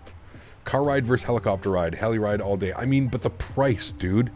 The price. It's like, you could spend... Man, that's crazy. Used to go to Vegas 5-6 times a year. I know it like the back of my hand. See? There you go. I don't know, man. I feel like that's crazy expensive. Heck yeah, it is. There are loads of solar panels south of Vegas now. Damn. No ranches? I'm not convinced I won't go to any more if there's no ranches. You could meet cinnamon and candy at the ranch. Don't laugh until you try it. Jesus Christ. You guys are mental, man. No ranches for me, chat. If you would like to go out to the ranch, I'm not judging you. You can do whatever you'd like to do. No judgment here. It's a judgment-free zone, chat. My handle next week is going to be Weisler. Nice. You can go to Vegas all the time. You only live once to go to a heli and do it right. I know, man. Q8 Pilot was talking about wanting to do it as well. Knowing Q8 Pilot, he'll probably rent the helicopter for the day and just have shuttle people back and forth. Q8, man. He's such a gem. But yeah, we'll see, man. We'll see, chat. But I gotta be honest with you, man. I don't know. I'd rather spend, I'm thinking about like that kind of money, and I would honestly, as like a foodie and somebody who like loves like trying food and different things, I would rather spend like $400 or $500 and go out for like some insane dinner at some Gordon Ramsay Hell's Kitchen type, you know, something like that. I don't know. I would feel I'd feel probably more comfortable doing something like that, but who knows? We'll see, man. We'll see. Mark's talking about renting a Lamborghini or a Ferrari. This guy, absolutely bananas. And if he does, we're totally pulling up to Flight Sim Expo in a Lamborghini, me dressed as Captain Canada. Red Rock Canyon is great too. Yeah, that'd be a good one. Yeah. Gotta start planning all the things we want to do. So many options, and there are so many great places to eat there. Yeah, I know, dude. I know. PMDG looks like their 777 is coming out soon. I wouldn't say soon, but I would say we're well on our way. I would like to think within the next you know, yeah. Aren't you that guy from Air Force Proud 95? Nope. He's his own guy, Air Force Proud 95. Never been on a helicopter and I'm dying to. Vegas sounds like the place to do it. Man. Listen, I would be down to like pay like $100, $150 and go up for like 15 minutes up and down the strip. Sure, that's cool. But spending like $500, $600, $700, $800, $900 US to go on a 3 or 4 hour trip to the Grand Canyon, I don't know, man. I think you could just spend your money so much better, so much wiser. Right, chat? We're just making up words today. I had the idea of renting a Ferrari months ago. Oh, man, you better be working extra overtime, Mr. Jarvis, over here. He's going to be spending all his money in Vegas. He's going to go back and he's going to be like, all right, Captain, no more flights in Mexico for 5 years. I need to recover from all the money I spent at this one. Could have to rent us a limo / party bus to party around the strip. That would be cool one night as well. Yeah. $100 an hour barely covers the pilot's salary. Well, I'm saying a couple people, Dan. You get 6 to 8 people all spending $100, $150. I'm sure there's something you can do. If somebody wants to do some quick little research, I'm almost positive there's probably, like, up and down the strip, you can probably do it for, what, 15-minute ride or something like that? A day in a slick car would be nice, though. That's what I mean. That's what I mean. You rent some crazy car, dude. You rent some, like, I don't know, man. Rent something. Not too crazy. Not a 2-seater. Rent, like, a 4-seater so you can bring your friends and stuff. Rent, like, a fucking, like a, whatchamacallit, an AMG. Rent something crazy like that, right? Spend $500, $600 on a car. Drive out. Go drive the car. Go drive out to the Grand Canyon. Although there's all kinds of restrictions and stuff when you do that, you know? Helicopter, but not to the canyon, to the ranch. We all win. $99 to tour the strip in a helicopter for 20 minutes. See, that's what I'm saying. I'm down for that. Let's do that, Mr. Jarvis. I've had a rough year and I need to splurge a bit. Hey, man, we're taking Jarvis up to the ranch. That's what I'm seeing. Jarvis and Davis will be at the ranch together. We'll pick them up in our helicopter or our sports car that we rent. But I'm doing that, Maverick. $99 tour for a 20 minutes. Yes, 100%. That will get done. Yeah. I'll go get super stretched out. And then we'll jump on the helicopter and go for a rip in the helicopter. 20 minutes, that's all I need, man. That's all I need. 20 minutes is good enough for me. You can't get pulled over by state patrol in a helicopter. True. Can I run PC specs by you? Sure. Yeah, I'll do my best. Has registration started yet? No, Larry. This week, I think, at some point. This week? Next week. On the weekend? Something like that. I'll do the 20-minute ride. I'd be happy with that. Yeah, absolutely, dude. On $100, that's totally worth it. Fuck, man. $650 USD, Jarvis, to do that, to do the thing. That's one of our organs in Canadian dollars, man. Sunday is the registration. There you go. Sunday's the registration. The 17th, you believe? Okay, so that is Sunday. Hey, Gap, these are the only streams I can watch live because the time zones. Keep it up. Andrew, good to see you, man. Thanks for coming to hang out. Appreciate it, man. Any plans to do plane spotting? 100%. 100% we're going to do some plane spotting. They get some pretty cool flights into there, don't they? Into Vegas? I know they probably get a lot of, like, Southwest and Delta and Frontier, and they get some pretty cool stuff, don't they, as well? But yeah, you can plane spot right on runway 26 left, Smitty was saying. There's a really great spot on 26 left to plane spot, and the ones, I believe, as well. My specs are a 5600X, 16 gigs with an RX 6700. I don't know a lot about AMD, unfortunately. Yeah, Janet flights, yeah, that would be kind of cool. You thinking about hopping a plane to San Diego? Maybe. We'll see if we can. We'll see if we have time. To be honest with you, Davis, I'm already thinking about things that we want to do, but man. BA 777, London Heathrow to LAS when I did it. See, that would be cool. Catch some British Airway 777. Any 380s? There's probably like Emirates 777s and stuff that fly in as well, right? You can see the Janet parking from the Tropicana. That'd be kind of cool. All the Secret Service people walking to the airline that doesn't exist. Tons of Spirit in Southwest, but you can also see Janet. Okay. I mean, Smitty mentioned Sunset Road viewing area. That's beside the 2.6s. I think so. I don't think he gave it to me by name. He might have, but yeah. It's crazy you can just drive right up to the Janet Plains and only be like 100 to 200 feet away. That's pretty wild. Yeah. You're driving, right, Maverick? You're taking your Tesla? So you'll have a car there?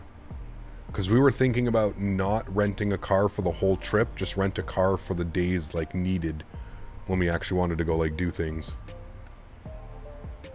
Our specs are the Intel are equivalent to a... Okay.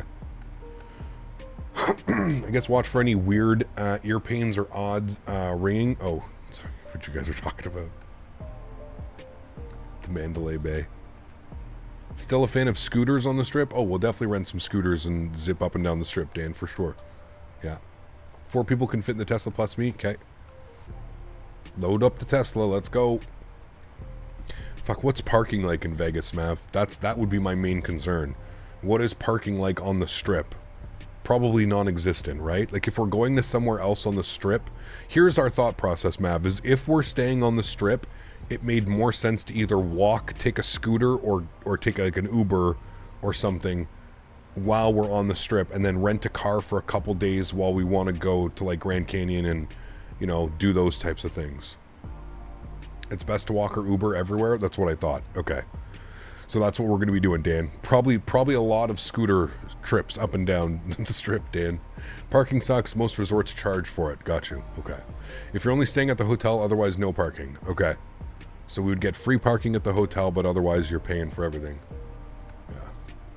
Car for only off the strip. Best to split Ubers everywhere. Got you. Okay. That makes sense. That makes total sense.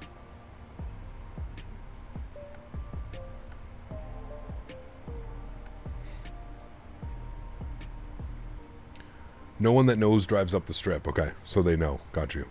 I mean, I want to obviously drive up the strip just for, like, that, you know, the nostalgia feeling. How many movies I've watched of, like, people driving up and down the strip and stuff. So that'll happen.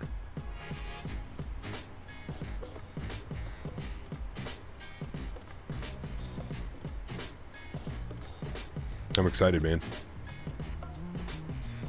Gotta drive up the strip at least once. Oh, 100%. We gotta do it at least during the day, and then we gotta do it at night as well. I want to see all the lights and flashing signs, and yeah. Sort of the sunroof with a blunt. Yeah, we'll rent the limo just to do that. Walk the strip. Each hotel has a big show. Okay.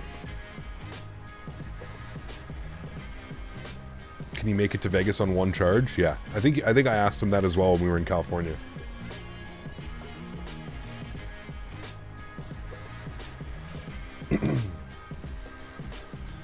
We 100%, Jarvis. I was telling Dan and the guys we should for sure look for. By the way, Jarvis, reach out in. Well, I guess I can send you a DM in Discord when we were looking at renting like a block of rooms at one of the hotels, because I don't really want to stay at the Tropicana. It's just a little bit old. So yeah. Yo. Perfect timing, just got offered 12 hours shift at UPS. Hey, nice, Jordy. Good to see you, man. 12-hour shift, that holiday rush. Huge no floaties to you, man. Thank you for the 3 bones. Appreciate you, man. I hope you're doing well. Runway 26 spawning is on Sunset Road. They have a little lot where you can park and spot. Yep. Yeah, it was very similar to like Houston. We were looking at it earlier. Yeah. Captain Canada is allergic to old people hotels. Not old people hotels, just old hotel. Here's my logic, chat, and I'm pretty sure a lot of you are going to agree with me on this one. That hotel is being demolished. Do you think that they're doing any type of maintenance, crazy cleaning, anything like that? Do you think that's happening at that resort? I'm going to go with no. Also, old resorts do something weird to like my throat and breathing, and we're going to be getting blasted by AC. I'd rather pay a little bit more, stay at a little bit of a nicer place, a little bit of a newer, modern place. Yeah, I'm not, nah. Captain Canada is not with you if you're at the old people hotel. It's not even the old people hotel, man. Just that, man. Been in a swamp of packages? No kidding, man. Yeah. Intel i5 12400, 16 gigs with a 3070. Yeah, it's not bad. You should get decent performance on Microsoft. Yeah. I stayed at the Chateau Vaudreuil last weekend. Nice. It's only for us in low places. No, I'm just... I can understand... they're offering a great discount with like the whole Flight Sim Expo thing. It's a pretty decent discount. It's just personal opinion. That's it, man. Are we talking about the expo? We are, Arch, yeah. I hate old hotels / buildings that just make me uncomfortable. Not even about that. It's just, yeah, I don't know. I always feel like my throat hurts and I just get like, I don't know, weird. Phoenix just nosedives when I get to 100 feet on takeoff. That's not normal. What are your controls doing? Do you need to recalibrate your controls or something like that? Sounds like it. Shouldn't be doing that.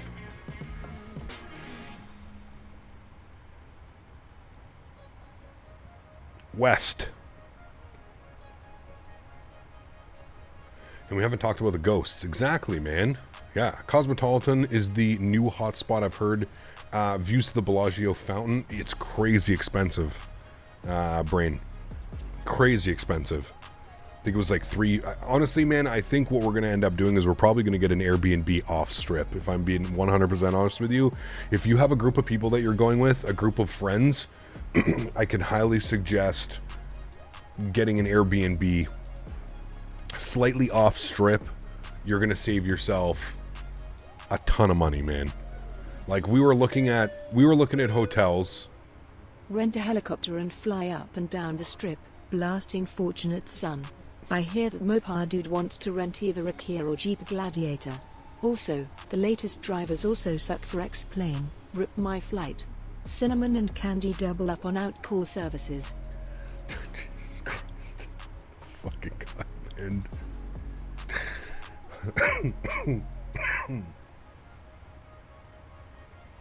You're crazy, dude.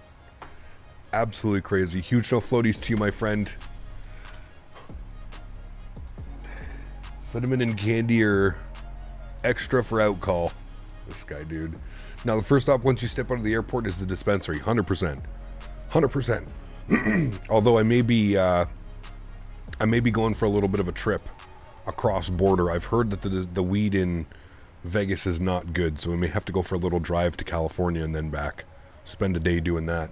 Worst for me was staying in the mountains in Colorado. Absolutely necessary to have a humidifier. Could not sleep at all with the dry air. Major dry mouth and throat. Damn. Yeah. I'm assuming it's going to be like that in Vegas as well, isn't it? We'll see, but it's not a small drive? No, it's not. That would be like an all-day thing, AJ. Yeah, for sure. We going back to Vegas after this one? No. It's like a 2.5-hour flight, Mopar. Airbnbs are going to snatch up quick because they don't have a lot of them unless you want to go towards Henderson or further. Yeah, we're looking on VRBO, Airbnb. There's a couple websites you can use. But yeah, I don't know, man. Like I said, we were looking at hotels and it was pretty damn expensive, like hotel-wise. Pretty damn expensive. You don't got to do the drive to Cali when you've got your... This guy. If I didn't want to say that, I didn't want to be like, hey, chat, this guy's... But yes, you're correct. I'll have somebody bring something from California for me. That'll be the better way of doing it. Seattle, the winds are 020 at 7. Which way are they landing real life, chat? Sounds like they're going to be on the 3-4s, no? Would that make sense? Winds that way, landing on the 3-4s? I mean, that would make sense, but I think we've learned over the last little bit that they don't really care. Yep, you see, because you see, look, they're landing on the 16s. So, yeah, confirmed. They're taxing out to the 16s right now. We've got 2 on approach into 16, NA, UPS. This is probably, what is this? Oh, BFI, Boeing Field. This guy's on final. Alaska 279 from Kansas City. He's on his way in as well, so I guess we're going to plan the 16s. Okay, well, there you go. You learn something new every day. I didn't say my name. Yes, the CEO of Koch Spur and I were looking up hotels and Airbnbs. Might be the better option. Absolutely. Unless you want to pay a couple $1,000s for a hotel, right? That's for sure. Okay. Planning for the arrivals, chat. We're going to be in the Hawks 7 for the 16. Larry, thanks so much, man. Appreciate you, dude. celebrating 10 months as a business class member. Huge no floaties to you, Larry. Thank you for your support, man. Appreciate you. Huge no floaties and with yous, my man. Thank you. Thank you, thank you, thank you. Fatsum also shows the 16s. Okay. Do we have ATC back online? No. Okay. All right. Well, we're going to plan 1-6. What are we going to plan? 1-6 star.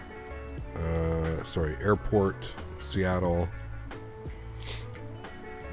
All right. I think that they land. Usually they're taking off on 16 left, arriving on 16 center or 16 right, chat. So we'll go 16 center on the approach. So we'll go ILS 16 center, good via the LKV transition. Lima Kilo Victor. And we want to take that. We're going to have a look-see here again. So if we look-see at the charts, who is that? That was Larry with the $14 donation. Larry, thanks so much, man. Appreciate you, dude. Celebrating 10 months, then coming in with a $14 donation as well. Appreciate you, Larry. Thanks so much for supporting the streams, man. With yous in chat, guys. And no floaties. Thank you, man. And Lufthansa 23 Super, celebrating 8 months as a business class member. Says, Merry Christmas to everyone who celebrates it. Same to you, my friend. Merry Christmas to you, and thank you very much for coming to hang out. And thank you for 8 months as a business class member, man. Appreciate it. Thank you, dude. All right, the Hawk 7 is going to take us all the way down to Vashon. And then from there, do I see Vashon? I don't as an option, a transition, no. If we go to our approaches and we look at, well, we can unpin those because we don't need those. We'll go to search, approaches, and we're going to plan ILS 16 center. We'll pin that one, and we'll pin the Loc 2, or sorry, the Cat 2 here if we need to, but we can look in here. We're going to take it via Vashon, so we'll just take it via, where's Griffey? Griffey's there. We don't want it via Griffey. We'll take it via Hull 2. That'll be the easiest way. Okay. So we'll go Hull 2 down here, and then we'll go and execute that. Good. Go to legs. We'll make sure we don't have any crazy discounts. We don't. Cool. That all looks good to me, chat. If we go to our cruise page, you can see top of descent, 403 nautical miles. We've got all that planned in now. Wonderful. Cool. Thanks so much, Larry. Appreciate you, man. Thanks so much for Lufthansa 23 Super as well. Appreciate you guys, man. Thank you, thank you, thank you. 2 a.m. here in the UK, but first I've been able to catch in ages. First stream I've been able to catch in ages. L. Smith, good to see you, man. 2 a.m. Very late. Thanks for coming to hang out. Appreciate it. Honestly, it seems insane that it's Christmas in 10 days. Yeah, I can agree. I can agree, man. I just want winter to be over with, to be honest with you. We've got January, February, and March to deal with. At least if you're Canadian or you live in a cold climate. January, February, March, and then you're out of it. That's the way I look at it. We've got 3 months and 2 weeks of shit weather, and then we're out of it. That's kind of how I look at it. DTR is on sale for 17 CAD. Is it reasonable for the price? My expectations aren't super high. Should be fine, right? For that price, it's worth it. Yeah. It's worth it for that price, man. You'll have fun. You'll have fun learning it.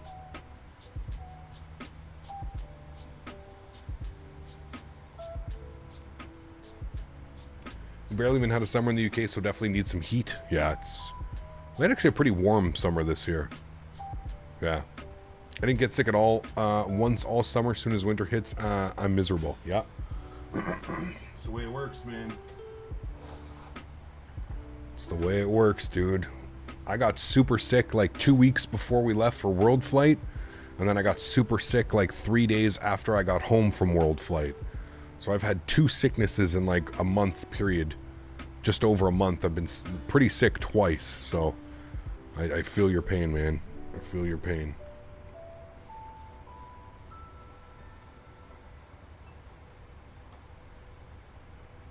You're sick now? Uh-oh. Uh-oh. And then spring rolls along, which I call it hell season. Spring can be okay. It depends. Spring can be everywhere, man. You can have nice warm days and then super cold days. There'll snow and something. Yeah. When you come to ZHU, what's that, Benjo? What's up, Cap? Hope you're well. Mike, good to see you, man. Welcome back. I feel like you could be a sponsor for Tylenol at this point. Dude, that's not... That sucks, man. Been sick since Sunday. Oof. Captain, just messaged you earlier. Do you know how the quarterback for the San Diego Chargers that's playing in Las Vegas Raiders tonight? His name is Easton Stick. Is it really? Jesus. Got COVID a month ago, and man, the shit was not fun. I never had it before that. Ah, got you, Joey. Yeah, I've had COVID 2 or 3 times now. 2 confirmed. Might have been a third. I didn't have any tests last time I got sick when I got home from California, but I'm pretty sure it was COVID. Night flights are underrated. I don't mind them. I just much prefer being able to look out the window. Like, we can't even see. Like, there's clouds and stuff beneath us. Like, you can't see anything, man. There's beautiful clouds and stuff and nice ortho down there. You can't see anything. That's my only complaint with night flights. You just can't see anything.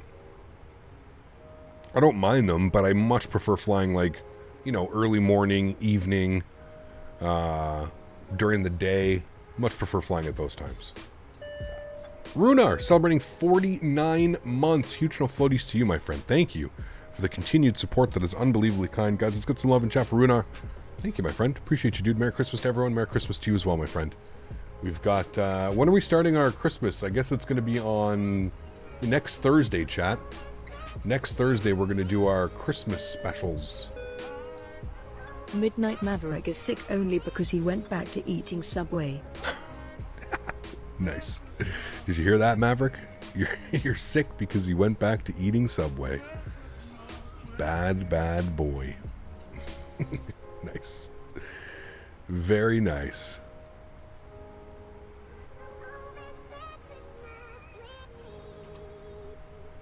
Fumoon, night flights in the sim are pretty cool. They are. Yeah, I would agree with you on that one. Been sick since Saturday. Had coming out both ends on Sunday, but way worse on my 777 flight back. Was dealing with bad stomach cramps the whole flight, and then Monday tested positive for COVID. Damn, that sucks, man. That sucks. I'm sick because I stopped eating it. I lowered my immune system. Wow. One could argue that that's either a good thing or a bad thing. Before the update, my game was running a nice 50 to 60 FPS. Like you now, I have crazy lag. Do you know how I can fix this? Revert, man. Go back and download old drivers. That would be the easiest way, I think. Download some old drivers. Go back.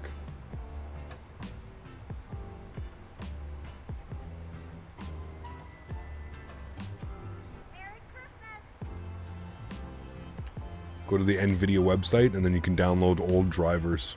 That's what I did. I reverted back drivers. Seems to be running smoother for me.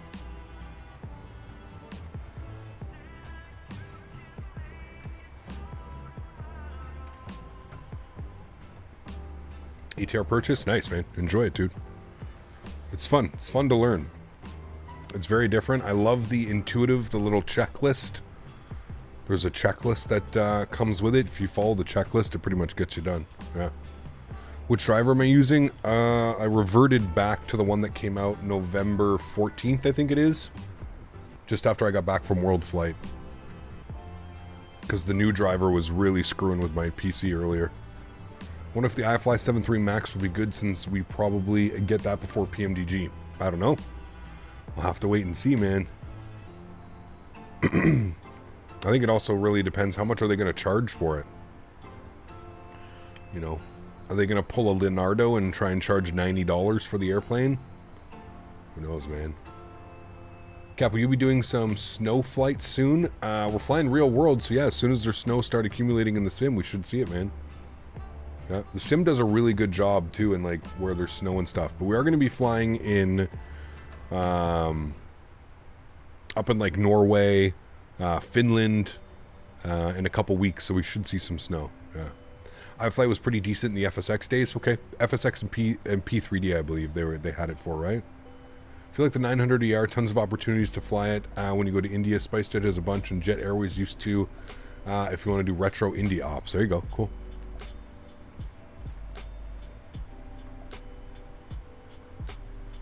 PMG Max 2 years out? No, man, no. They already have everything, man. All they have to do for the Max is like redo the screens and stuff like that. I don't think so. I think we're gonna get the 777 Q1 of 2024, and I think we'll have the Max either slightly after that or by Q2 2024. That's my opinion.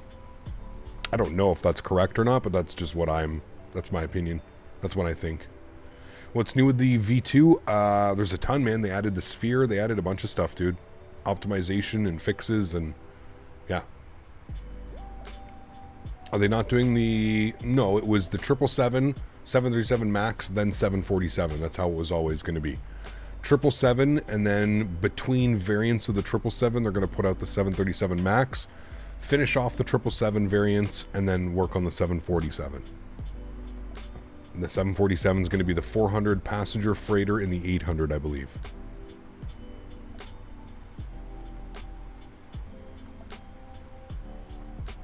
Do you endorse the Breedoc Max? Absolutely not. Probably one of the worst airplanes available.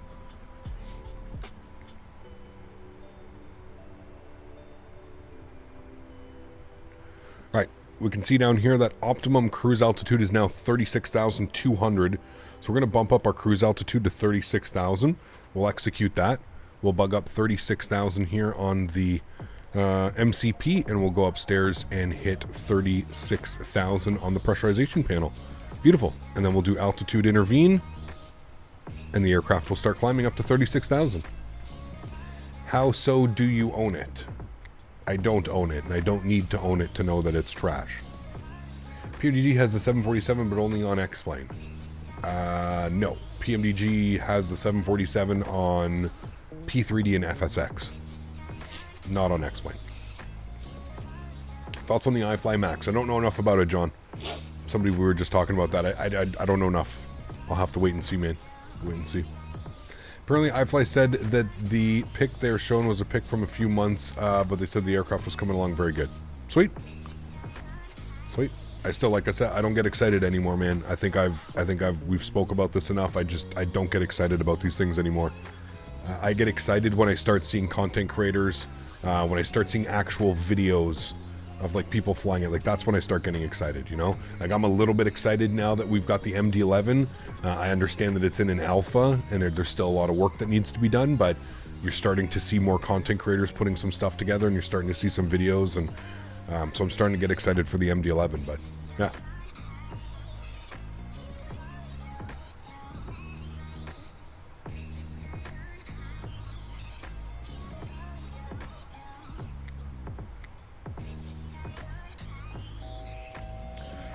Refuse to get excited anymore. There's no point, because these projects take years of development.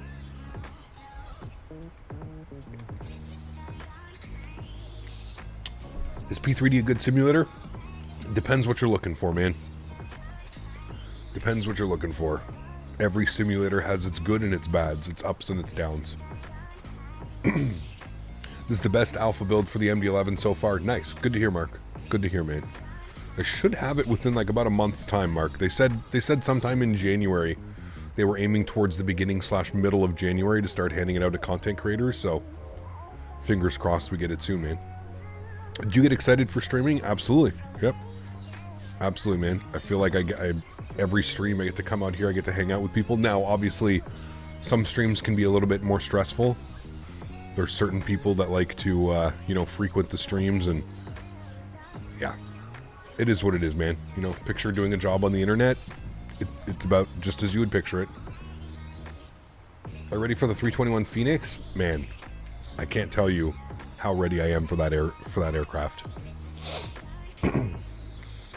The amount of JetBlue, Delta, and Air Canada flights that are going to be coming, dude. Air Portugal with their A321 as well. Oof. British Airways, doesn't BA fly the 321? EasyJet flies the 321, I think. So many. Wizz Air on the 321 is going to be oof. Finnair, I think Finnair operates A321s as well. There's a lot of A321s around, man. Yeah. I just put a pre-roll into my mouth backwards when it was lit. Ow. Did you get your lip good inside of your mouth? Ouch. 319? Yeah, 319 is going to be good, yeah. I got the FS ERJ the same reason you did not realize the weird FD is. If you wanted the crossbar like the 737 and the FD is just plain weird in the ERJ. Yeah, it is, John. Yeah, John, you can make it for departure if you hit the little toga button or whatever on the throttle. You can make it for takeoff to be like this, like the Boeing style, but yeah, as soon as you go on to autopilot, it reverts back to the old way. Maybe. Jet 2 running 2 A321s as well. Are they really? Interesting. Frontier, Finnair, see? Honestly, something that isn't a 7.3 or an A320 I'm on board with. Well, yeah. Yeah. When 319 comes, I want to do the IRL route they did YYZ to London Heathrow. Yeah, the Speedbird 1 or whatever it was. That was a cool flight. Wasn't there only like 50 seats on that airplane though or something? It was like a crazy retrofitted A319. It was like almost like an all business class. There's some videos up actually. London City to because they would do London City to Shannon and then Shannon to Toronto, I believe. I think that's what they did, right? AC Rouge did it. Interesting. Did they have like the Jets layout? There's no way that Rouge would do it in a full economy layout. I don't think they could.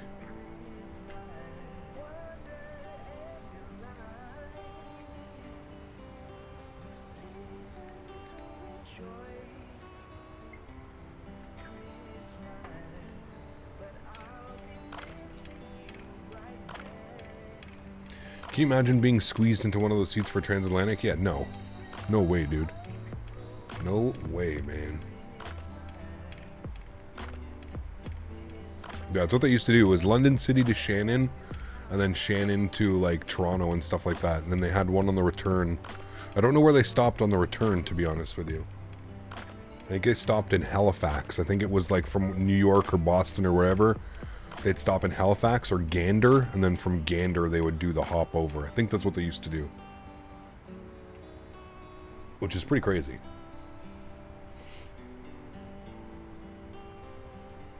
Remember, guys, don't forget to smash down that thumbs up button. We're looking for 200 likes on today's live stream. If you are enjoying the content, do me a huge solid. Don't forget to smash down that thumbs up button. Next live stream for me is going to be Saturday afternoon, and we're going to be doing Seattle to Minneapolis. Seattle to Minneapolis. And I think we're going to be in the Delta 737-900. I think Delta is one of the only other U.S. carriers that operates the 900. United, Alaska, and Delta, I believe. I could be wrong, but I think Delta operates the 900 ERs. Do you believe in Christmas? Let's keep the questions aviation related. Who cares what I believe in or not believe in, man? Just yeah. Let's keep the questions, you know. Cap, I never knew Alaska has 9 A321s. I think they're all gone now, Zemp. They used to, because they took them over from their merger of Virgin Atlantic, right?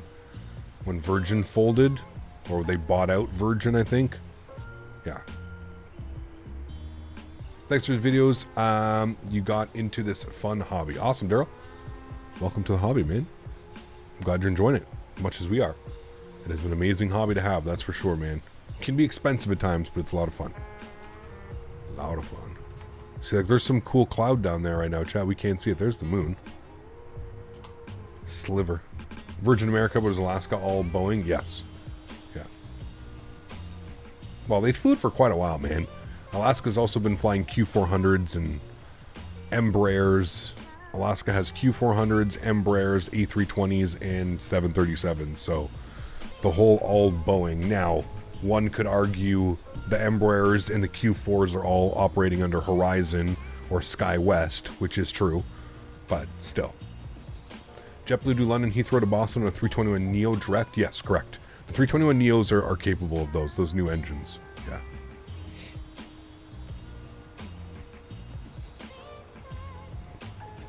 So Dylan, it's either going to be weather Seattle or exclamation point Metar Seattle to get the weather. I was just trying to send you a Christmas gifts. Cool, thank you. What was it at World Flight? Isn't that the fingernail moon? Who called it that again? Mopar? The fingernail moon? He kept you pre-plan your star in the FMS when flying in Europe? Yes. Yes, and then if I need to change it, you can change it. Yeah. No, so it's either exclamation point weather Seattle or exclamation point Metar KC, because the Metar has to be for the 4-digit. Yeah. No, that was Dan. Totally Dan. Horizon no longer flies the Dash 8. The E175s dominate the fleet now. Did they already get rid of them, Digital? I wonder who they got rid of them to. I wonder if WestJet or Air Canada bought any of them. Or Porter. Can't wait for the A321 Neo. If someone makes it, I would love to do a Montreal to Malaga IRL Air Transat. Yep. Wow, I've already said this, Captain Dom. I feel like the next thing for Phoenix would be to create an A321 Neo. They don't necessarily need to worry about an A320 Neo. We have enough of those. But if we could get an A321 Neo from Phoenix for, let's say, $15 or $20 add-on, you know, keep adding on to the family, that would be badass.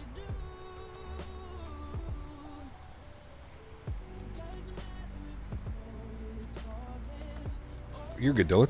You're good, man. Yeah, this bot's a little bit more, much more simple. Much more simple. Will Phoenix branch to other aircraft after the A320 series? It's a great question, Mike. I don't know.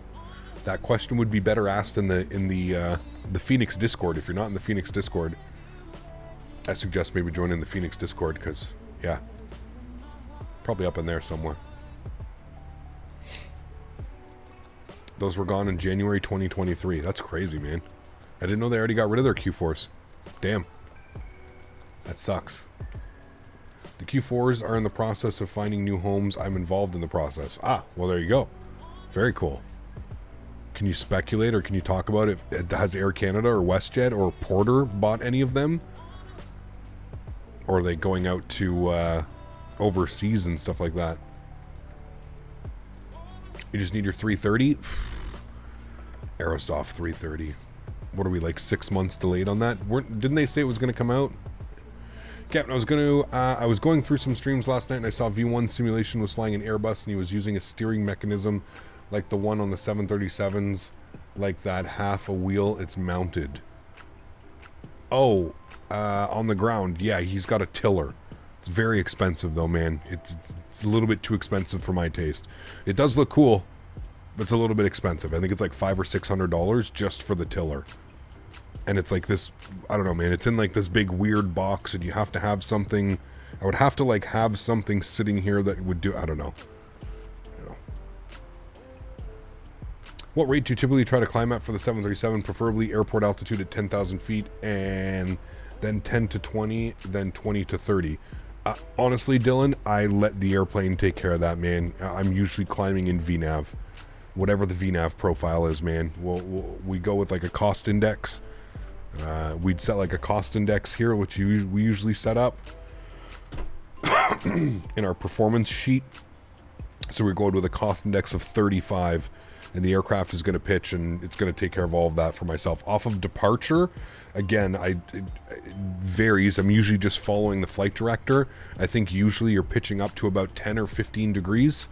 And then from there, you're holding it off. You're basically just following the flight director from there. And then you're going to pitch down, you're going to gain up your speed, then you're going to go. I usually hand fly till 7, 8, 9,000 feet, and then usually engage the autopilot. You hear about Porter partnering up with Alaska to expand their flights to the West Coast? I heard about that, and Porter just recently partnered with, was it Transat? I think it was Air Transat as well. Yeah, Porter's doing big things, man, especially with and they're partnered right now with JetBlue as well, which is pretty crazy. Porter's doing all the right things, I think, right now, man. I think they're going to be a really great up-and-coming airline, that's for sure. Kev, do you think the Ottawa airport is big enough? Yeah. Yeah. Security could be a little bit bigger, but for the most part, yeah. So far, it's European carriers for the Horizon Q4s. Got you. Okay. Kev, do you think... sorry, got that one. Got it. I typically just do vertical speed, then I have to try that. Thanks, man. Yeah, definitely let the airplane do all the hard work. That's what I say, Dylan. Especially when it comes to like managing altitudes and stuff like that. At least in the 737 as well, you could just set a speed, right? A lot of the times when we're flying online, we'll get speed restrictions by controllers. So it would just be a speed intervene or a level change at a certain speed, maintain 280 knots, do something like that, you know?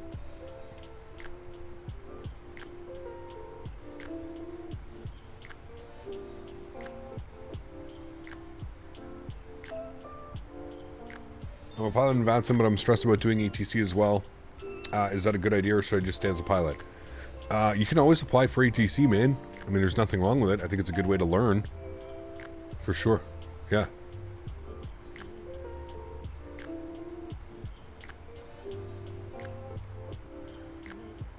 Can we get a Q400 stream in the future? Yeah, I gotta figure out what we're gonna be doing for... I gotta figure out what we're gonna be doing for X-Plane now, man. I don't have my ortho anymore in X-Plane. My ortho's gone. My ortho hard drive is toast.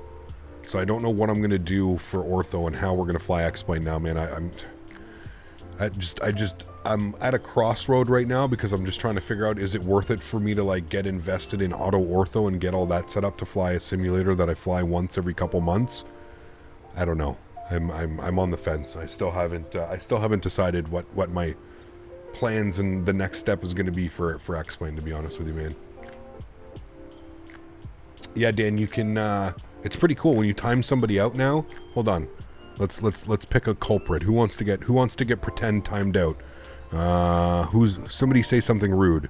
I prefer X-plane 11 to 12. That should get you timed out, but I'm not going to say that. I'm just joking, man. But yeah, Dan, when you like go like this, you can go to somebody and then you can click on put user in timeout, and then it gives you the option: 10 seconds, 1 minute, 5 minutes, 10 minutes, 30 minutes, 24 hours. See? Look at that. So that's what you do now.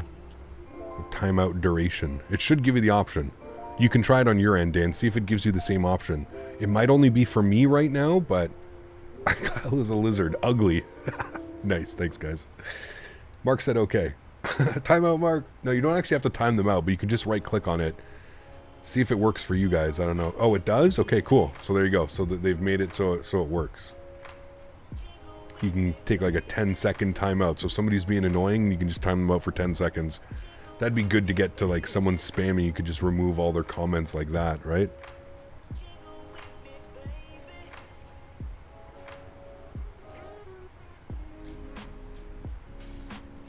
Gotta shave the beard at 100K? Absolutely not, dude. The beard is never coming off. It's a staple of this channel. Dan's timing Mark out for like 10 seconds or something.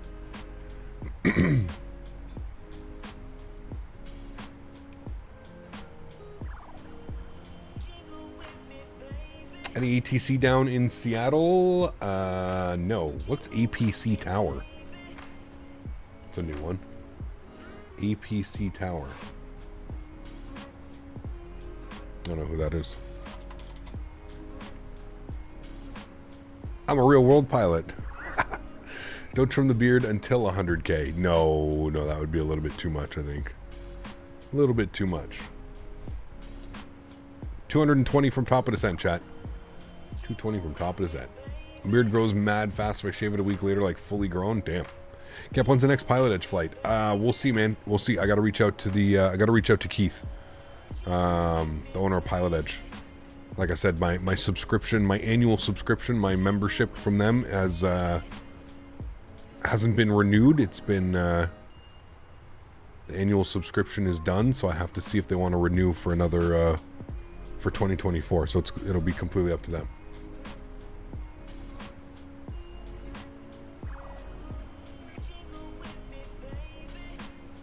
Napa County? Nice.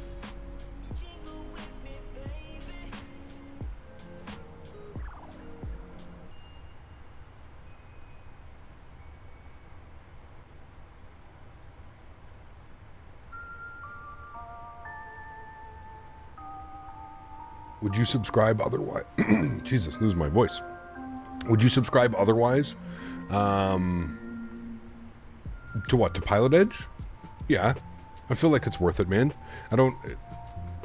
With Pilot Edge, I may just do it anyways, I may just, I've been working with Pilot Edge for so long now that I may just buy a yearly membership. We'll see, man. We'll see. What's going on with the Flyby 380? It's been quiet. Yeah, real quiet. Oakland Center does approaches in there in the real world. That's pretty cool. Pretty cool.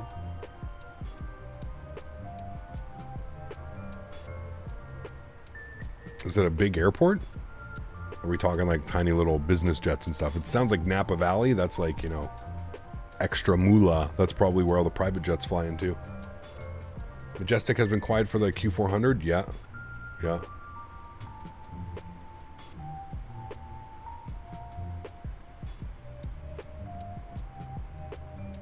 Half expecting the Flyby 380 to pop up as a default aircraft in 2024. Absolutely. I've been saying that for I think like the last 4 to 6 months. Yeah, I've been saying that. Yeah, Joe, this is kind of the thing with these night flights, man. I'm all with you, dude. This is exactly why I much prefer, because at least at this point we'd be able to do like a nice wing view, and we'd see the engine sitting here and we'd see some beautiful visuals down there and some clouds. Unfortunately, we don't see any of that when we do these night flights. But that being said, there are people that do enjoy the night flights, so I like to do night flights every now and then as well. I would say, for the most part, 80% of the flying that we do is either early morning during the day or like just before sunset, where we have nice visuals, you know? So we do have to do some of these evening flights. We are flying real time, real weather, so I figured it would be fun to do it. It is an evening, Thursday evening stream, so... Night flying is incredible in VR. Yeah? I feel like any flying is probably really fun in VR. Yeah. Is it good to be ahead on Pilot Edge? Is it good to be ahead? Absolutely. If you know frequencies, or you know charts, or you know something, yeah, absolutely. You want to be one step ahead on Pilot Edge. Will you be flying the Fly-by-Wire 380 if it releases? Yeah, we'll do some flights in it for sure, man. Of course. You like doing night flying? There you go. Listen, like I said, man, there are some people that prefer doing night flying. Huh. Been flying GA in Norway a bunch of VR lately. There you go. Nice. VR is so nice. Too bad it doesn't translate on stream. But dude, it's awful on stream. Awful. It's so like jittery and yeah. Which I understand. We're just not there, like technologically wise. We're not there. But maybe it'll get there one day. I know they're making advancements. X-Plane at night is a W. I mean, I feel like it's the exact same. It's pitch black. I actually prefer Microsoft because they actually do like a moon and star cycle and stuff like that, but yeah. I remember when Microsoft, do you guys remember like a year or two ago how bright it was at night in Microsoft Flight Simulator? It was really bright, and I think they've done a really good job at translating just to how dark it is. But then when you get over cities and areas like that, it really starts to like light up the sky around it. They did a really good job. Yeah. Captain Pilot Edge delete their Ontario. Did Pilot Edge delete their Ontario? What do you mean? Pilot Edge wouldn't delete an airport. Should do some actual Alaskan ops like Anchorage to, no, that'd be fun, John. Yeah.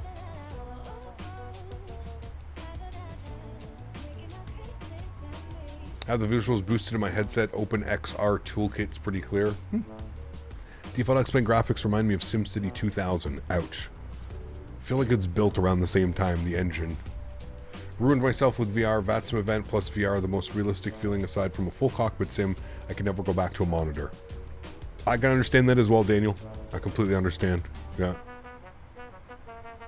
Can we get an outside view? I mean, you're not going to see anything. There's your outside view. You can see a little bit of the cabin lit up, some of the cockpit lit up, and you can see a strobe light and a nav light.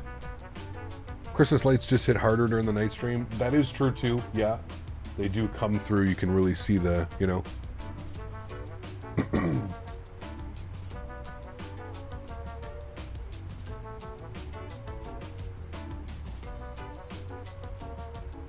Yeah, Michael, it could be.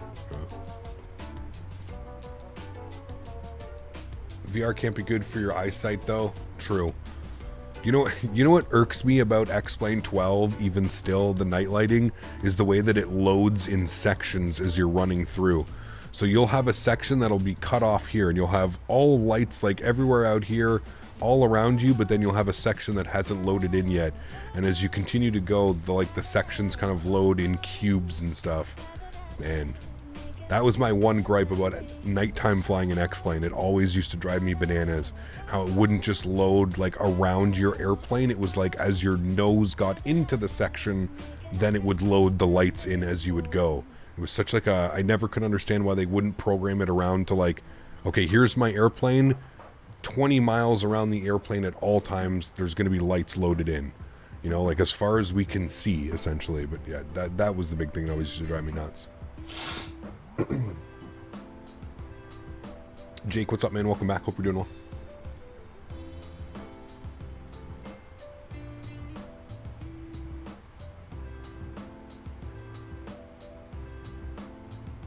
Cap, is it true that you have to train for Pilot Edge? Nope, you don't have to train, but if you're not ready for Pilot Edge and the controller deems that you're not ready, you will be removed from the voice services.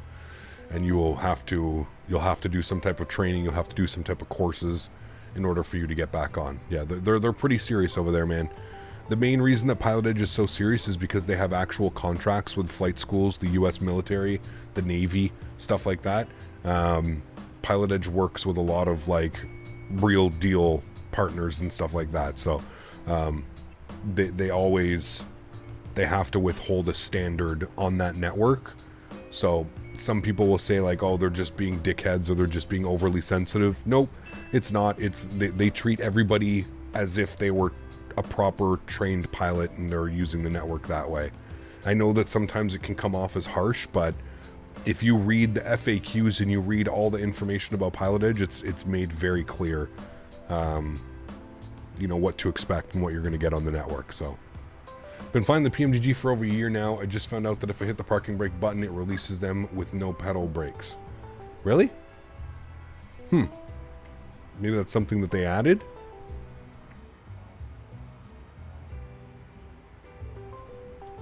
If you hit the press it twice.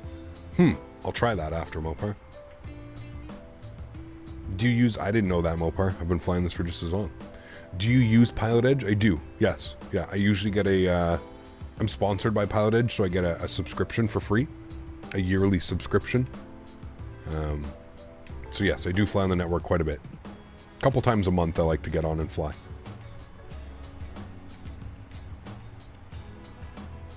I can put the parking brake on without holding the pedals as well. Not sure if they changed it back or if it's just broken.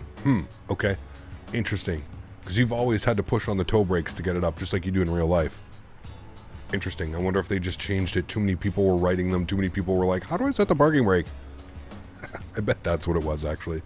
Just too many people like, I can't do this. How do I do this? They finally just got fed up and they were like, well, fuck realism. We'll just let them push it. Does Pilot Edge ever plan to move out towards the East Coast? I don't know. I don't know. I'd love to see that, but I don't know how it... I don't know how that would work. Pilot Edge controllers are paid, again, because it is... Because the network is a... Right, like, again, there's flight schools, there's government, there's Army, and there's stuff like that that use Pilot Edge network, so the controllers are paid. So I think it comes down to like state laws, I believe, is like the last time I asked about, you know, how does it work for these guys to, you know, because they're all paid, right? Every time you're on the network, the controllers are getting paid, so. Do you remember your first online flight with ATC? I do. Yeah, it was an absolute shit show. Yeah, the guy was super nice. It was an older guy. He was super, super, super nice. I had no clue what I was doing, but you have to remember, VATSIM back then wasn't what VATSIM is now. I would say there was probably a quarter of the people using VATSIM back when I first started doing my flights. But I've told the story before, I'll tell it again briefly. I had no clue what I was doing. I loaded up at Toronto Pearson Airport, CYYZ. I filed a flight plan, and in my flight plan, I literally filed direct. Because that's all I knew how to do. I was at the point where I knew how to fly the airplane. I knew how to like climb the airplane. I knew how to descend. I knew how to land. I did not know what a SID was. I did not know what a star was. I did not know what an airway was. I knew what waypoints were, but I would just always fly direct too. That's just what I always did. So yeah, that's kind of how it started. And the guy was super nice. And he's like, he asked me, he's like, okay, he's like, I see in your flight plan you filed direct. He's like, do you know what a SID is? Do you know what a star is? Do you have any of those available? And I was like, no, no, and no. And he's like, okay. He's like, for the sake of this being, and I put in the chat, I put in the remarks when I filed my flight plan that I was new to VATSIM. So it was going to be like my first couple flights. And yep, guy was super nice. He vectored me to the airport. And then I landed at the airport, and then he sent me a DM, and in the DM he had a link to like a how-to VATSIM and like the things that you needed to know about like updating your air rack and making sure that all your waypoints were matching all the other ones and stuff like that. And so that's where I learned what an air rack was, and I learned what SIDs and stars. That was the night I basically learned everything. And then from there I was just hooked, man. After buying Navigraph and getting data into the simulator. This was back in X-Plane 10 and FSX. FSX was the first thing I ever bought like AirRack for. And I think it was through Aerosoft back in the day. I can't remember. but I believe it was there. And then, I don't know, maybe 2 or 3 months later, I moved over to X-Plane. My buddy was in flight school, and they were using X-Plane 10 at his flight school, or X-Plane 9, one of the two. I think X-Plane 9 and then 10 had came out, and I bought X-Plane 10. Yeah. Remember before it changed to VATSIM, it was SATCO a long time ago. Yeah, I wasn't around for that. I always remember it as VATSIM, Tom. I wasn't around for SATCO, but yeah. FMC Lee has realistic or simple park brake options. Interesting. Okay. My first VATSIM flight was in 2011 using Squawk Box on FS 2004. Traffic was nothing like it is today. Correct, Will. Yeah, that's all I remember. I remember, like, it was like, you know, it was such a relaxed atmosphere, and that's why I think the controller was more than happy to, like, guide me along, right? Give me radar vectors. I remember him asking, like, do you know how to do an ILS approach? And I was, like, all excited. I was like, yes, I do. And then he cleared me for the ILS approach, runway 32 on present heading. And I remember landing, and then I remember getting the DM from him and, like, thanking him a bunch. Like, being like, thank you so much, man, for being cool and not, like, making me feel embarrassed. And I remember telling him, I was like, I promise I'm going to, like, study all this stuff and I'm going to get all of this. But yeah, that was, man, I don't even know how long ago. 15 years ago, maybe? 14 years ago, probably? Something like that. Because like I said, I used to mess around. Like when I was flying with my grandfather, when my grandfather used to let me like fly in the sim, I was a kid, man. You know what I mean? Like I was 11, 12 years old. I just wanted to go and do loop-de-loops and stuff like that, you know? Like I wasn't really interested in flying, you know, a Dash 8 or a 737 from an airport to an airport. I just wanted to mess around and play with the joystick and the throttle. And it was only till I got older when I was just like, okay, I want to try. And I remember seeing, like I said, I remember watching like Jeff Favignano and Matt Davies and Chewy and Cat Strader and all these guys. I remember watching them, and I remember watching them like do flights. I think it was Jeff. Jeff was like the first video. There was another guy that I used to watch as well, and I forget his name, and he used to make videos. I'm going to try and... I had him on my... I'm still subscribed to him. I'm gonna try and find him. I'm looking on my subscription list right now because he changed his name, and man, I used to watch this guy all the time, dude. I used to talk with him quite often. I'm gonna try and find his channel. Was it Cryos? No.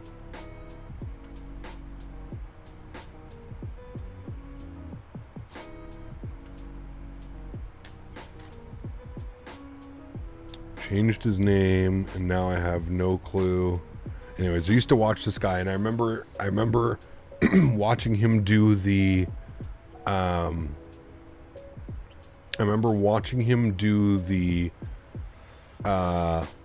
river visual into DC, the river visual for on VATSIM. I remember like messaging him and being like, dude, like, how do I do this? I can't find him. Maybe he doesn't have his channel anymore. I'll have to actually like look through and see. I'm not subscribed to that many people, so I'd probably have to just go through it and find where he is. But man, yeah, he was awesome, man. The good old days, dude. Jeff is responsible for a lot of addictions, like me with LS PDFR. Absolutely, man. Yeah. Pattern work at LAX, classic. Was that Will? I remember getting yelled at by ATC Tower Frequency for doing pattern work in a 7.3. Fucking Will, man. You know what, Will? I'm not even surprised. I'm not even surprised. Knowing you now, how long you've been here on the channel, I'm not even surprised that you would load up at LAX in a 737 to do pattern work. What? I'm just practicing, guys. Fuck off. Just practicing. This is VATSIM. I can use VATSIM any way that I want to use VATSIM. I'm doing pattern work. I'm a training pilot. This is Will in chat, just shaming everybody. Meanwhile, he's just doing pattern work in his 737. How do you know what frequency to be on Pilotage if you don't have the Navigraph charts? Yeah, well, if I'm being honest with you, Zemp, do not fly on the network unless you have Navigraph charts. If you have real world, or you need real world charts. Yeah. They let me do it. What they yelled at me for was going outside the tower airspace on a downwind. Jesus. You know what though, man? Back then, you said what? This was in 2011? I believe it. I believe it, because like I said, man, even when I was like, I think it was probably like 2013, 2014 maybe for me, that 2015, somewhere around there. And yeah, dude, like you said, there was a quarter of the people on there, right? The traffic we have now, yeah, there would be no room for that type of stuff, man. Like, you would get told to get off the network. If you loaded up at LAX on like a Friday night or when there was ATC on and you were like, I want to do pattern work in my 737, you'd probably get a supervisor called on you. Especially if it was busy. Yeah, I don't think you'd be able to get that in today. Yeah. I don't know why controllers get their feelings when you ask for pattern work. It's usually just that they're too busy, man. Like, especially nowadays with all the traffic that we have on VATSIM, it's just, that's a lot of work for them, man. Now, one could argue it's not really that much work. They just have to tell people to, like, you know, cleared base, cleared down leg, whatever, you know what I mean? But, yeah. Bro yelling Mayday on VATSIM is top tier trolling masterclass. Dude. ChartFox is free alternative to Navigraph. Only downside is that there are no overlays or live maps. True, you can get the information that you need, Scott. You are right. I shouldn't say that you need Navigraph, but listen, if there's a few things in Flight Sim that I'm saying are like a requirement if you actually want to take this seriously, get yourself Navigraph. Get yourself a monthly subscription, an annual subscription. Do whatever you have to do. If you're young, you know, you're young, convince your parents that it's something that you need, that, you know, it's going to advance your... I know that it can be expensive. I think it's like $70 a year or something. But man, it's worth every single penny. Every single penny. Learned VATSIM a couple months ago, and now I'm flying with you on this leg as Alaska 629. See, there you go, Zircon. Awesome. Use ChartFox. £8 a month is so much better for the moving maps alone. Absolutely. Absolutely, man. The moving maps, the live information, not only that, you get updated maps and stuff like that. I mean, there's not too many add-ons that I feel like you have to have. Navigraph is one of them. Yeah. Tell your parents it will keep you off the streets. Absolutely. 100%.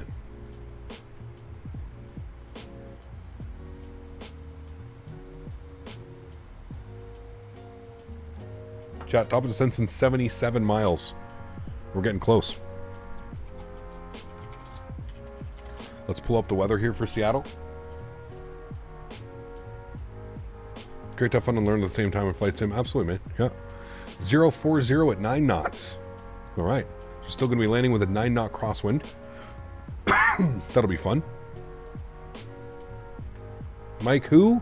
Mike Jones. Has he put out a song or anything in how many years? Probably not, right? You know what's crazy? I watched a documentary on System of a Down the other day. Did you know that they haven't put out an album in almost 20 years, but they're still relevant today because of the albums that they put out in the early 2000s? How crazy is that?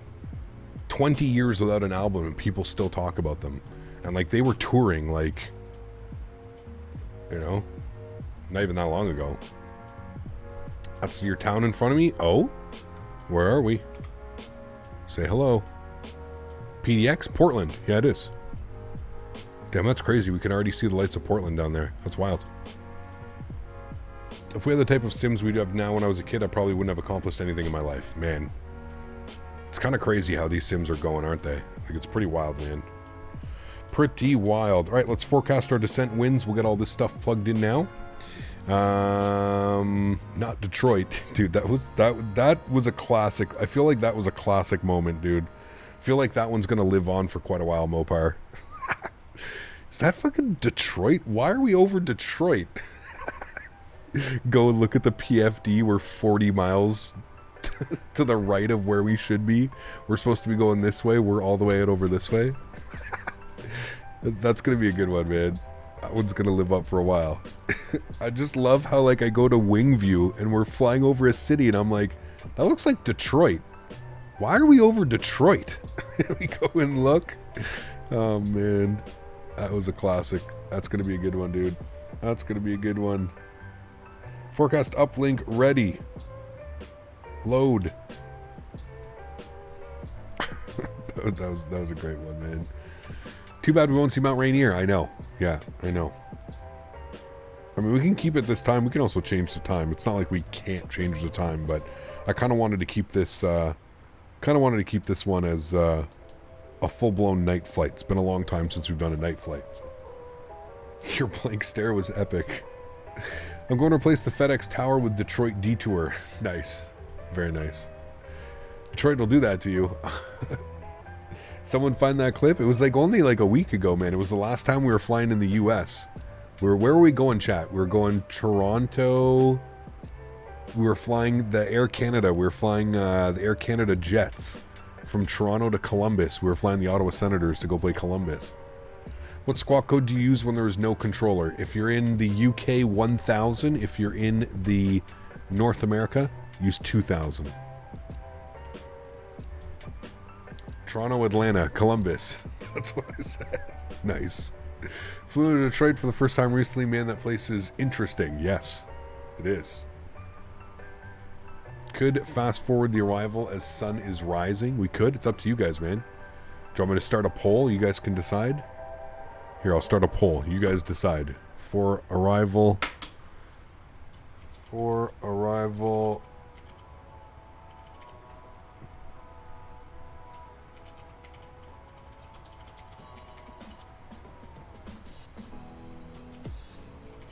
There you go, chat. Decide.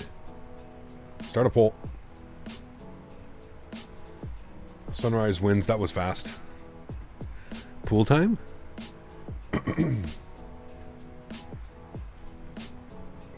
I'm gonna let you guys decide, man. I don't really care. I'd like we'll do whatever you guys want. Keep it real time. We'll do the night arrival. We're 46 miles from our top of descent, so we'll let this run for a little bit. What's good is I see clouds down there, and I bet that they look good because clouds in this area always look good. They're nice puffy rain clouds. What's the visibility and things going on in Seattle? Should have looked at that. Would have gone with sunset. I mean, sunrise, sunset. We can do either one, you know. Seattle overcast at 2200. I bet that would look good during the sunrise, chat. I say 4:30 a.m. I was just watching the hurricane stream recently where it crashed into the ocean. That was a good one, man. That was a good one. That 777 is gone. Gone but not forgotten.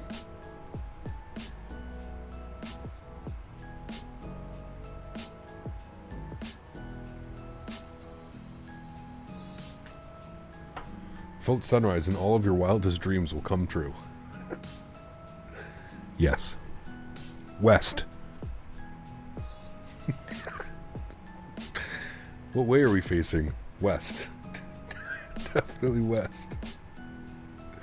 It would be better with bacon. Oh my god, dude. I swear, Mopar, this would only happen to you and I, man. Like that's our conversation. That is only a conversation that could happen between the two of us, man.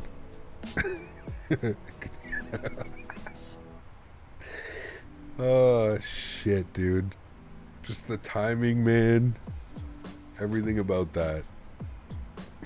Just being in California, absolutely toasted and stretched out, and we're just sitting in the backyard eating a chicken sandwich from Chick-fil-A.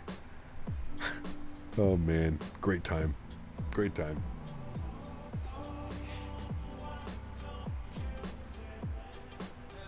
How's Canada lately? Oh, it's Canada. Very special right now. At least you haven't landed on a taxiway yet. Yes, correct. Yeah. And I wear sunglasses. You'd think like I would have definitely landed on a taxiway by now. That's gotta be, like I've said, man, Matthew, that's my favorite clip of all flight sim clips that could ever. I've seen so many flight sim clips, dude. That has to be that in that whole video has to be my favorite video I think I've ever seen. I cry laughing every time I watch it. I try not to watch it all that often. I try and only remind myself of it like once or twice a year. So when I do go back, every time it's just pure comedy gold, dude. Like XP's reaction, man, like it's just the funniest shit ever, man. Oh my god. He's on the taxiway. And then the typing, no, you. Oh man. It's so good, dude. His whole chat was just going crazy. Like, you're on the taxiway, you're lined up for the taxiway. Oh man. Who made that video? What's his name? Zato Flies or something is the guy that made that video. Fuck, dude. This shit is so good, man. Such a good video. Who's on the Air Canada 777 landing in Pearson? That was good. That was crazy, man. Did they ever say what happened with that, RJ? Did they say that it was like wind shear or like dude, they literally almost fell out of the sky. And like that's very abnormal for an airplane like that to look at that behavior. Like that was crazy, man. It was crazy, dude. Can we get a link? I think it's just Google or YouTube Zato Flies. Thank you, Digital. Yeah, Zato Flies. Google him, and he's got some dude. XP just gives him content. Yeah. XP's cool as hell, man. We love we love XP, dude. We love XP. Regardless of skill or anything aside, man. The man has fun. He embodies what it's like to have fun and enjoy something, and nobody's going to take that away from him, and that's exactly why I love XP. He doesn't give a shit, dude. He smashes on the runway. Who cares? He's not landing a real airplane. He's in his video. He's in a simulator. He's enjoying every moment of it. We love XP over here, dude. We love him. Oh, he's got a whole compilation, I know, of XP stuff, dude. That's what I mean. Like only XP would be capable of only XP would be capable of having a full thing of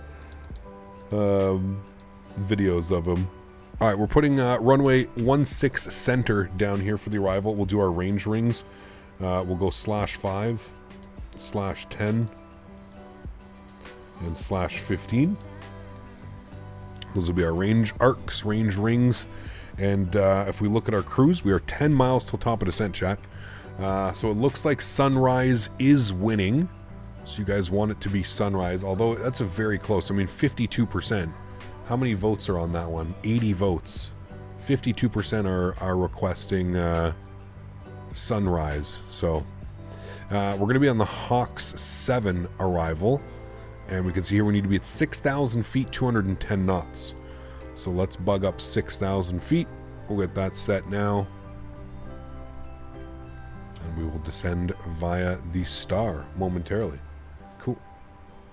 No, Mike, I know you're in his streams too. Yeah. Revote. I think they said the 777 got a wind shear literally right before touchdown and it just dropped. That's crazy, man.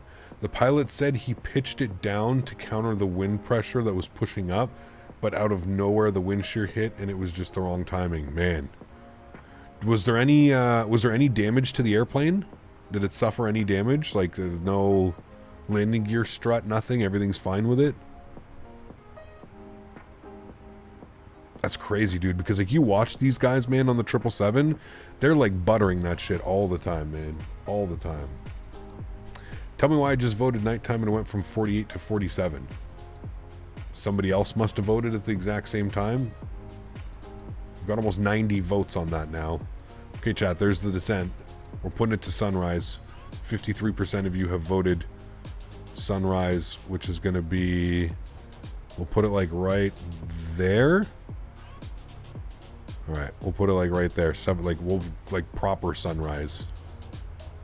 Like there's the sun. It is just rising, and we are just starting our descent into Seattle. The poll is rigged. 54% of you are saying sunrise. We'll end it now. We're starting our descent. Doesn't matter much. Is that the video of the taxiway incident? Which one? The Zato's flies?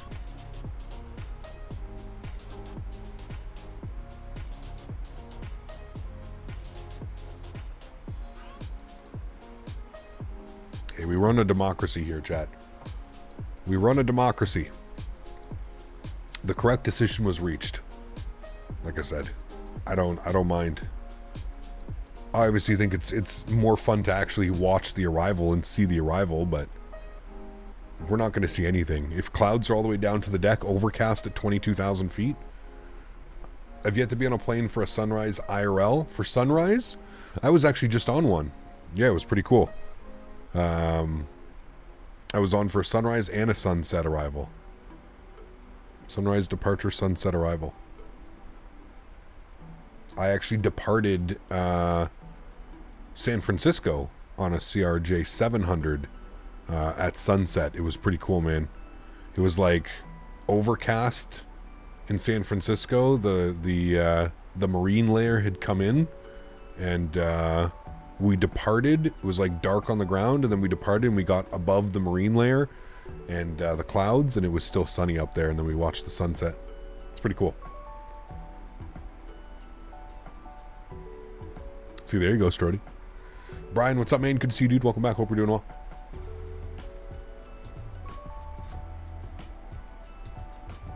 Where are you going? We're going into Seattle.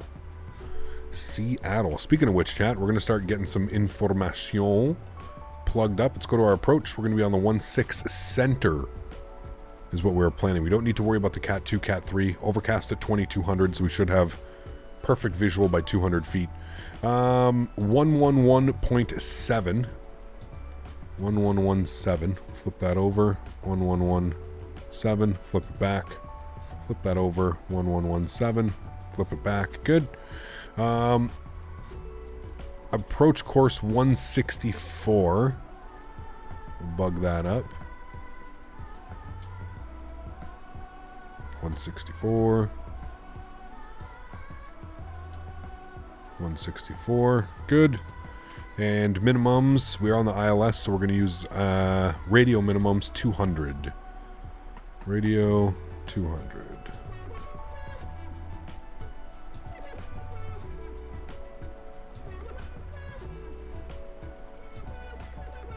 Good. Show the outside. Yes. It's sunrise. Look at that. Just popping above the clouds out there. Did an overnight to Seattle, Minneapolis once. Pitch dark. Saw nothing until the weird Metro Dome lights. Yeah. Yeah, you cannot see anything when you're flying at night. Yeah. Are we flying the 900? We are. Yeah. The 900 ER. What music do you listen to? Kind of all over the place, man, to be honest with you. All over the place. Highlight of this channel, in my opinion, is when someone made a fake Google account just to try and claim a giveaway. Those are the best ones, dude. I mean, people think like we don't have like things in place to combat these types of things. It's just crazy, man. It's absolutely bananas. Like when we pick a winner, it's like locked to their like Google and YouTube ID. So even if they make somebody a new name under that winner's name, they can't claim the prize because it's actually under the other person's Google ID and stuff. People are just whatever. Yeah. Are we baked tonight? Hell yeah. Just had an Oreo ice cream for the first time. You have not lived until you've had it. Oreo, you know what I had when we were down in California, and I'm kind of upset that they don't have them here, are frozen, what were they? Snickers ice cream, I think is what it was. The little Snickers bars, but they're frozen and it's ice cream. Holy shit, dude. Like, that's... I don't know why we don't have those in Canada. That's literally magical. Dude. Wow. Wow, wow, wow, wow, wow. That was special. Special, special. Using Southwest Airlines. Alaska. Alaska Airlines. Your wife's favorite ice cream? She has great taste. That is top tier snack, dessert, whatever you want to call it. Top tier. Absolutely fantastic. Thing we're missing in Canada is Dunkin'. Like, it's not fair we have to drive down to Buffalo to get some. I don't drink coffee, so I guess like I'm lucky with that, right? But yeah. Thank you, Roosevelt. Appreciate it. Don't land on the taxiway like XP just watched his video. Yeah, no, we won't do that. That's a great video, man. I love that video, dude. Like I said, that's one of my... the video that I can always go back to and just have a great laugh, dude. The editing, too, the way that it's done, man.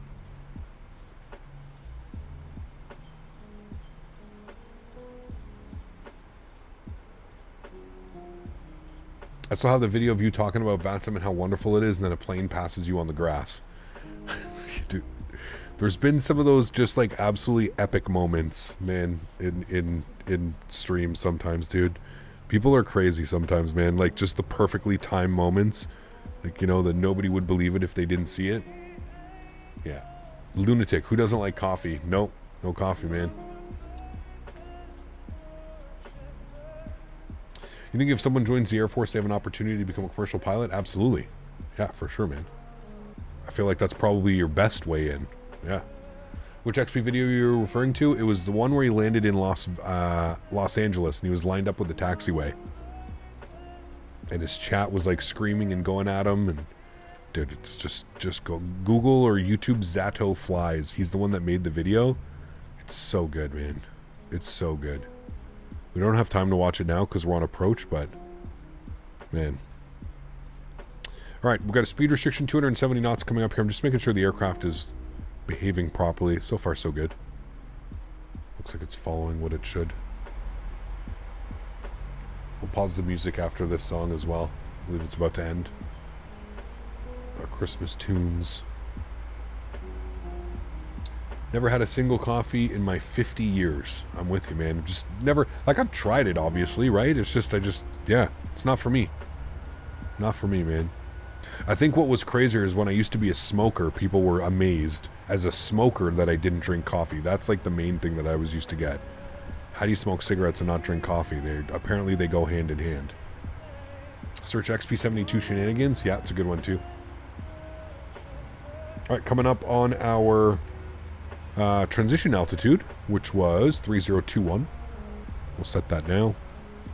3021. Good. Love the smell of coffee, but I like the taste. My dad used to drink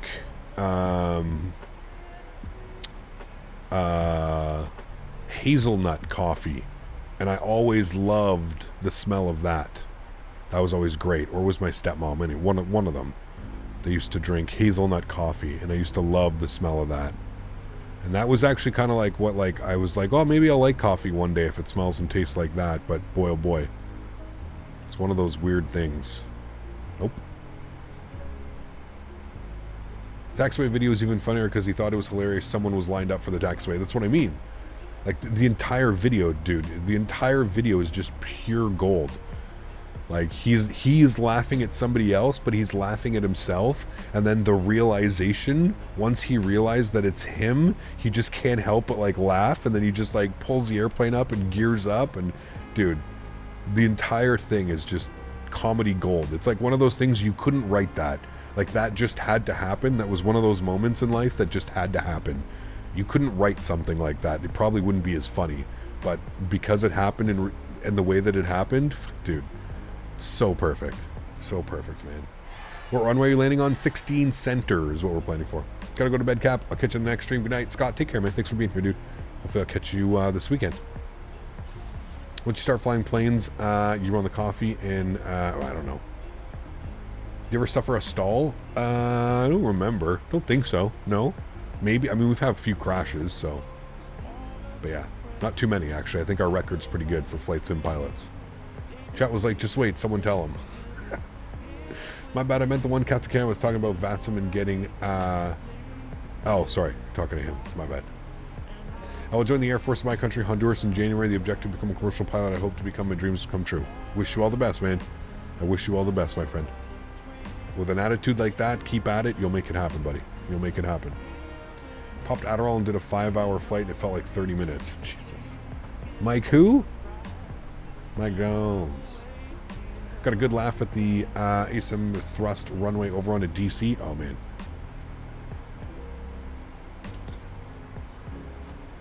I remember one of his more recent ones. He calculated the fuel in kilograms, but put it in pounds in the airplane. I think he was doing Air Canada, Vancouver to Denver, or Denver to Vancouver, one of the two. And he ended up falling out of the sky. I'm gonna pause the music here, chat. He ended up falling out of the sky. That was, I think, one of the more recent ones too. That shit was funny, man. Zatos flies, dude. He does all these videos.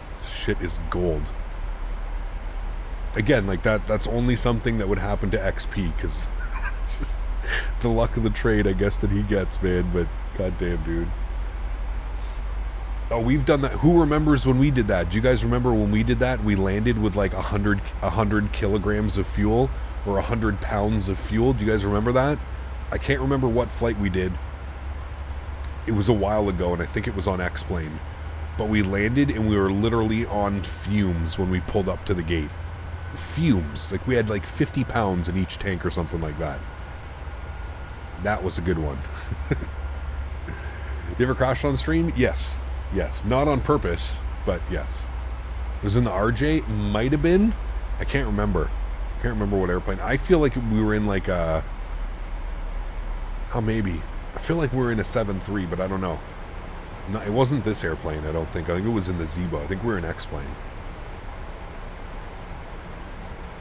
No, the triples, that was a good one. That was the emergency landing. That was back when X-Plane 11 had just came out, and the airplanes for X-Plane 10 weren't updated for X-Plane 11, and the Flight Factor 777 had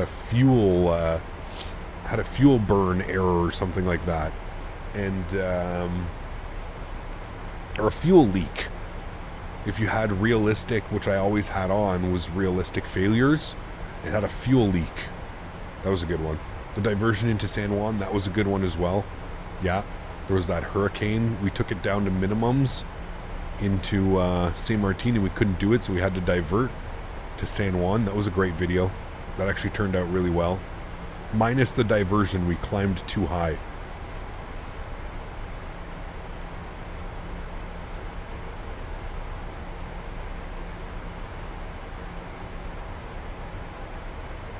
But other than that, yeah, it was a good one.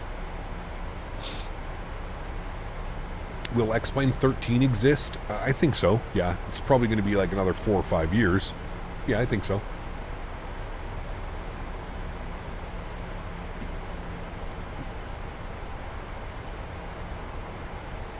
Ever get yelled at on VATSIM? I don't know if I've ever been yelled at. I've definitely been told to like, hey, you're missing some calls and stuff like that. Yeah. It's kind of difficult sometimes to stream, and you can just see the tip. I think that's Mount Rainier right here. You can just see the tip of it through the clouds. Yeah, sometimes it's difficult. Sometimes I get too caught up on reading chat and not listening for call signs and stuff like that. But I feel like we do a pretty good job. Considering how much is going on, we're flying the airplane, reading chat, and doing radio comms. I think we do a pretty good job. Do I miss some calls every now and then? Absolutely. I missed 1 or 2 this afternoon when we were flying. I think 1. But yeah. How do you imagine the future of X-Plane and Microsoft? Honestly, man, I don't know. I think it just comes down to how much money are they willing to invest in both sim platforms. Because I think at this point, like, the technology is there, you know? So it's how much money do they want to invest? How much time are they going to invest? How much effort? I'm really curious to see what Microsoft is going to do, because Microsoft seems to be the one that's pushing the boundaries. X-Plane, I feel like, I don't know, man, I think we can all kind of agree, and this isn't a shot at X-Plane, but I feel like X-Plane 12 was a little bit of a letdown, myself included. I'm not saying you don't have to agree with me. You could enjoy X-Plane. I'm just giving you my opinion. I think that X-Plane 12 has been a little bit of a letdown. So right now I'm a little bit more curious to see what Microsoft is going to do with 2024. They've got the newer simulator that's coming out. X-Plane 13, if it were to come out, is probably not another 3 or 4 years away. So I'm interested to see what they're going to do with Microsoft, man. Are they going to take it to that whole other level? You know, is optimization going to be king? Is this going to run, you know, is the simulator going to run like a Forza? I'm also super interested to see what they're going to be doing with the whole flight model and ground physics. And yeah, I know that they're talking about backporting, and I think that it's coming soon. And in my opinion, that's probably, hear me out for a second, I think I read that they're backporting the new ground physics to Microsoft 2020 that they've been working on for Microsoft 2024. And I think that they're doing that because they're going to allow now developers to make the necessary changes to their aircraft if they need to make any. Let's say that they backport it and they put this new ground physics out and it destroys the Phoenix, the PMDG flies weird, it doesn't handle well, whatever it may be. This is going to give PMDG, Phoenix, all these other developers time to fix the aircraft before 2024 comes out. That's what I think is happening with it. It makes the most sense to me to why they would be backporting something. Now, I could be wrong and I could have misread that as well. They might not be backporting but I believe that I read in an article somewhere that the ground physics, not flight model, but the ground physics were getting backported of what they're going to be like. So I think that that would be the case. Or I hope, sorry, that that would be the case.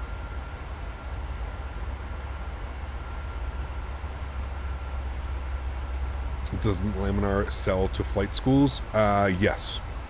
Yeah, they are FAA certified. They did get the certification. Yeah. And I'm wondering again if that's why X-Plane can't change that much, is because they're scared to lose the FAA, or maybe they don't want to pay to get it again, the FAA certification. I don't know how much it is. You got to imagine it's not going to be very cheap, right? Yeah. It's going to be very dark under those clouds, most likely. Yeah, just as that sun is rising.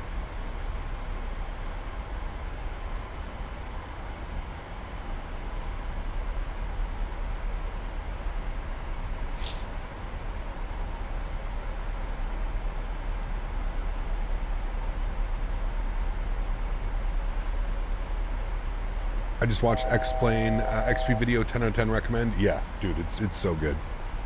It's, like I said, man, it's one of my favorite. One of my favorite. All right, 210 knots, 6,000 feet. Let's go and bug up the speed. I like to put this in manually just so that I can control the speed from here. 210 knots, 6,000 feet. We're just getting into the clouds now. We're going to pop open our approach charts. We're going to go over to the ILS localizer 16. You can see here we can descend after this waypoint. We have a set with hull 2. We need to be at hull 2 for 6,000. So we can hold that, or what we can do is we can get ourselves down to about 5,000. We'll vector ourselves in between hull 2 and Erica, and we'll plan for that. 210 knots. Temperature's 8 degrees. I'm going to get some engine anti-ice on for now, just as we skim the top of these clouds, just because it's 8 degrees. I think it needs to be on when it's at least below 11 degrees. Definitely more study and FPS drop with the new NVIDIA driver cap on my end too. I know you went back to a few updates. I did, Davis, yeah. I went up to the one in mid, like we'd be getting less than 20. We'd be probably getting like 25 FPS if we're on the latest driver. There's something going. I knew immediately, man. And it wasn't only the FPS, it was just, like I said, man, the simulator can run smooth at 25 FPS. This was just a mess. It was all over the place, man. This driver is much better. And we're, again, like I said, I wasn't looking for 40, 50, 60 FPS. But with the current conditions, my sim usually stays above 30. You know what I mean? Like, and right now we're getting 34, 30. We're literally passing the airport. We just passed the airport. It's back there. So I won't bother updating my drivers for a while then. Just don't go to the newest one, that's for sure. There's no need to go to the newest one. All right, let's go down to 5,000 feet. Vertical speed, we'll go to about 750 feet per minute. Should be fine. Good. Leave our speed at 210. I'm going to go flaps 1. And if we look here on the approach, we're going to make our left turns. I mean, we could go in sooner, to be honest with you. Fuck it. Let's just go in sooner, chat. Let's just go down to 4,000 feet, and we'll descend at about 1,400 feet per minute. We'll go 1,200 feet per minute. And if we look here, we need to be at Anvil for 3,200. So let's bug up 3,200, and then we'll proceed, go to about 1,400 feet per minute. Should be good. 5090 will fix that. I'm sure it would, yeah. Was the Detroit video of you or XP? That was me, about 2 weeks ago, last time we were flying in the US. That was me, man. Alright, let's get that right turn going. 90 degrees.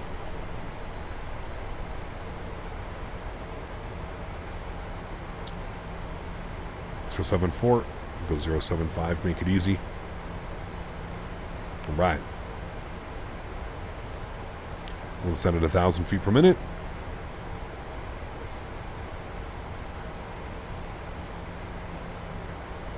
And our approach speed tonight, chat, it's going to be flaps 30 and 146 on the V approach. I'll still be upgrading the 4000s. Can't pretend to be able to afford a 5000 where they come out. Yeah, I mean, Cat 3, no. It's overcast at 2200, so we should break out. Plenty of room. Plenty of room. Is the ILS the most accurate approach, or is an RNAV?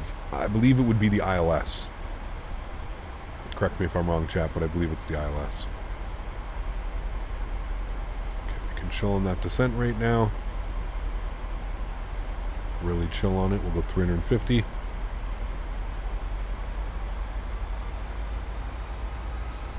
We'll make our right turn. 1.6. We'll go on a heading of like 120 to intercept. Should be nice on that heading. You can see glide slope and localizer alive now. 15-mile final. That's why I didn't want to go out all the way. There's no need to go out all the way in between there. Cut it a little bit short. I'm just going to confirm nobody online. Nobody online. Okay.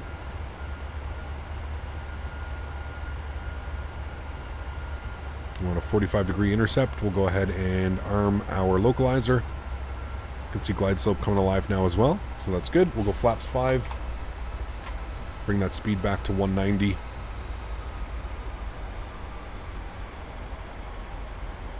Good, good. Cool. Cat 3 ILS. Oh, that's good. Gonna help that turn a little bit. Gonna go 135.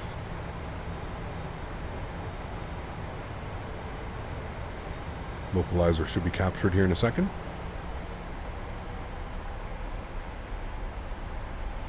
Low captured.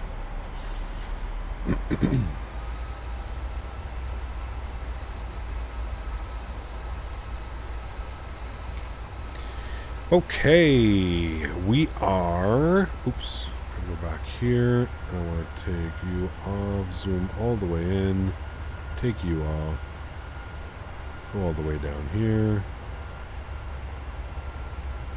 Beautiful. Hopefully we'll hit November, if not Papa. And we're going up here into the Charlies. Charlie whatever over here is the gate that we're going to be looking for. So either we'll vacate on November or Papa. Beautiful. Cool. Looking good. Glide slope. Armor approach. You can kind of start seeing down there. Coming into play now. A little bit foggy. Rainy. Accuracy isn't really the best term because LPV is the same as Toronto guidance and the ILS we've been talking about, lowest minimums and ILS. I think that's what he's talking about, Daniel. Because you can do... Can you auto-land on an RNAV approach? I don't think so, right? You can only, like, auto-land on a Cat 3. So I think that's... yeah. 180 on the speed. About 8 miles out. Wait for the 2,500-foot call-out, and then we'll go gear down.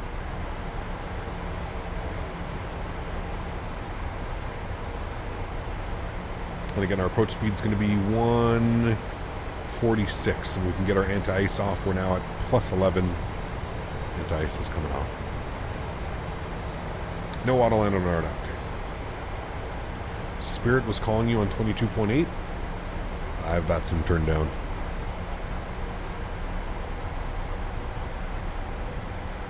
Alright, gear down. Flaps 15 degrees.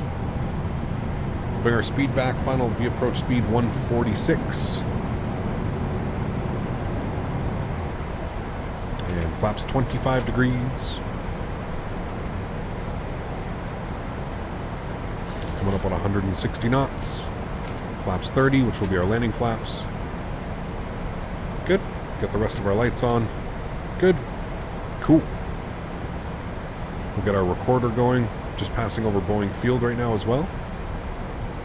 Start our recording. Alright, we're recording.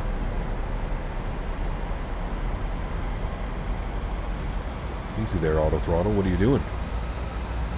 Yo, cam's going on. I want to take control of the throttles. I'm not quite sure what they're doing right now. A little bit lazy on that one. My throttles.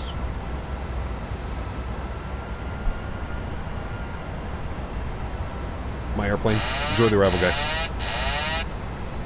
Land checklist, gear down, 3 green, flaps are full, ground spoilers are armed, auto brake is set, cabin crews advised, you guys have been advised. Let's go. 1.6 center is out there in front of us, looking good. 1,000.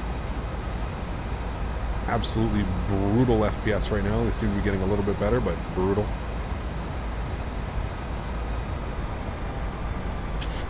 Now, luckily, this aircraft lands pretty nice. I find out of all the PMDGs, the 7.3 series, this one lands the best. I feel like I have the most control.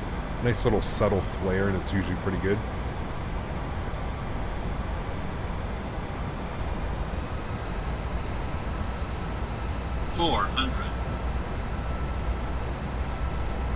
Your airport. It's always a good day when it's your airport. 300. Wind kind of just shifted to a tailwind there. Blow the nose up. Now we're landing with a 7-knot tailwind. Minimums. Continue. 100. 50. 40. 30. 20. 10. Nice and smooth, little flare. Hold it off, and we're down. 69. Oh, baby. Nose down gently. Reversers are out. Decelerating.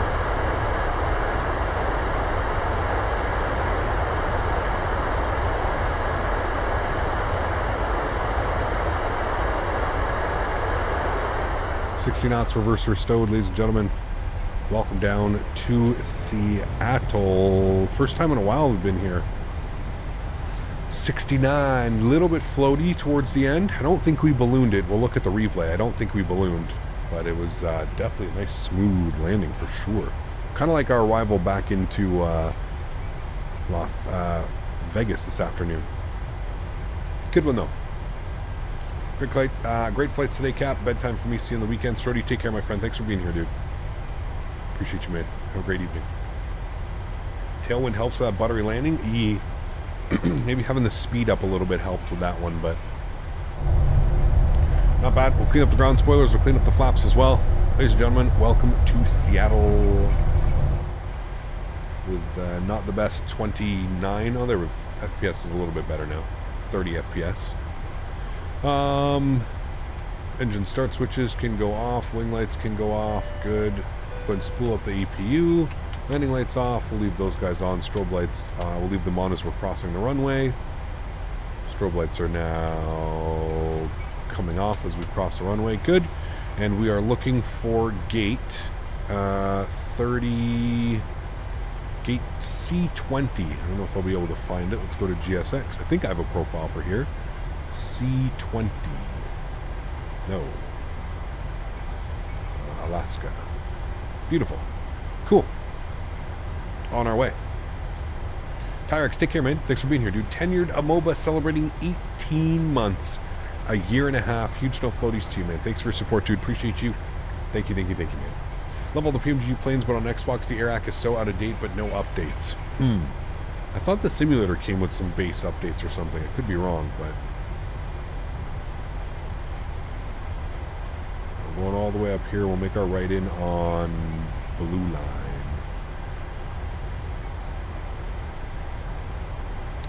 Take care, Tyrex. Thanks for being here, my man. Rich, glad you enjoyed, mate. Let's stop our recording. Good. Hey, chat, wasn't that worth it to make? I mean, look at it down here. It looks beautiful. Look at that weather. It's crazy, man. I wish performance wasn't so shitty right now, though. I never really had good performance at Seattle, but...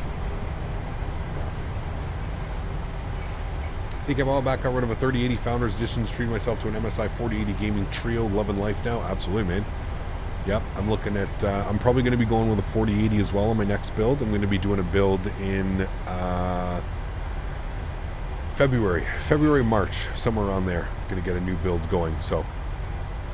I will be getting a 4000 series new CPU as well.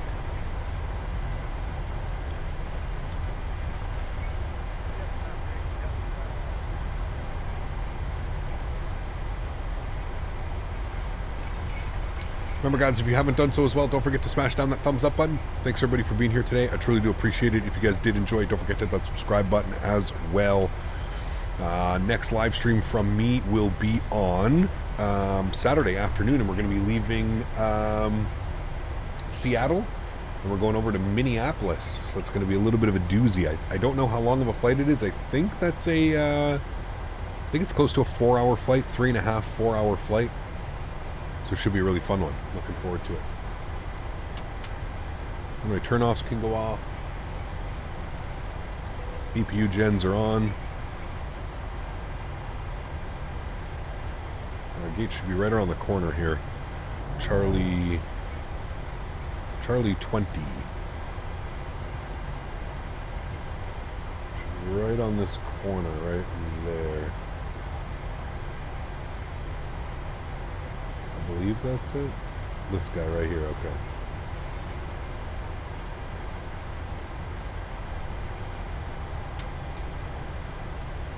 Taxi lights off.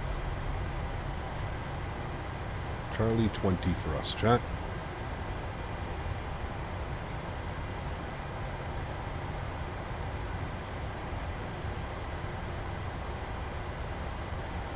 I don't know where my marshaller is or where anybody is. I think it's being hid behind this.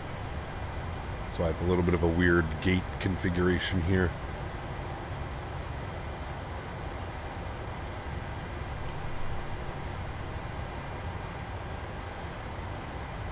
So it's as close to this as we can.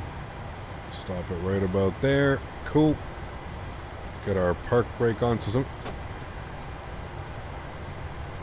yeah, double click doesn't work for me, so I still have to hold my brake. So it's got to be something, like somebody was saying, has to be something in the settings.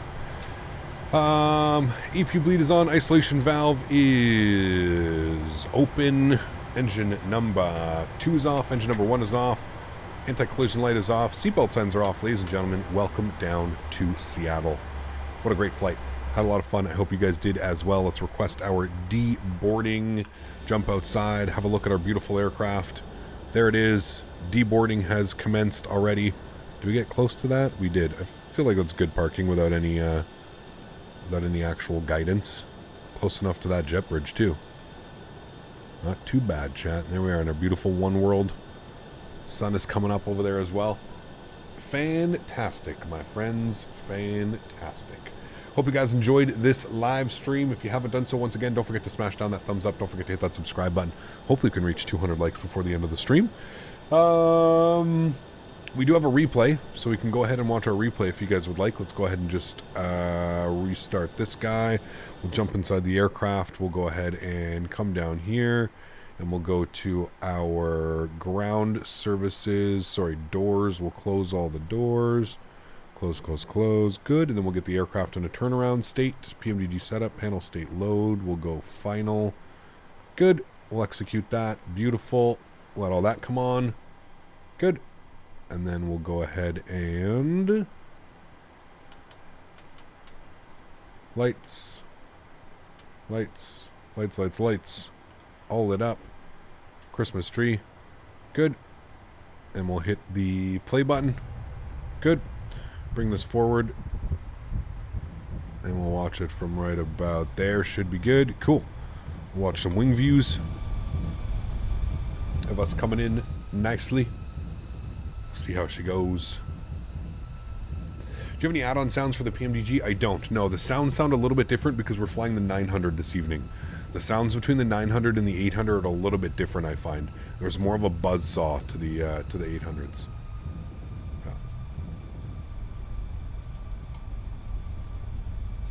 I love the lead-in lights here in Seattle. It's always nice to see.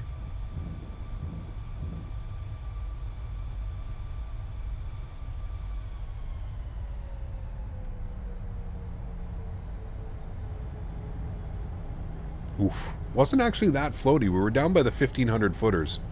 They gave us a -70. I still think it was a 69.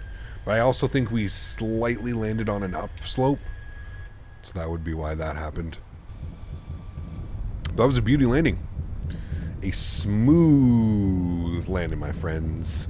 Well, everybody, that's going to wrap up our Thursday evening live stream. If you haven't done so, don't forget to smash down that thumbs up.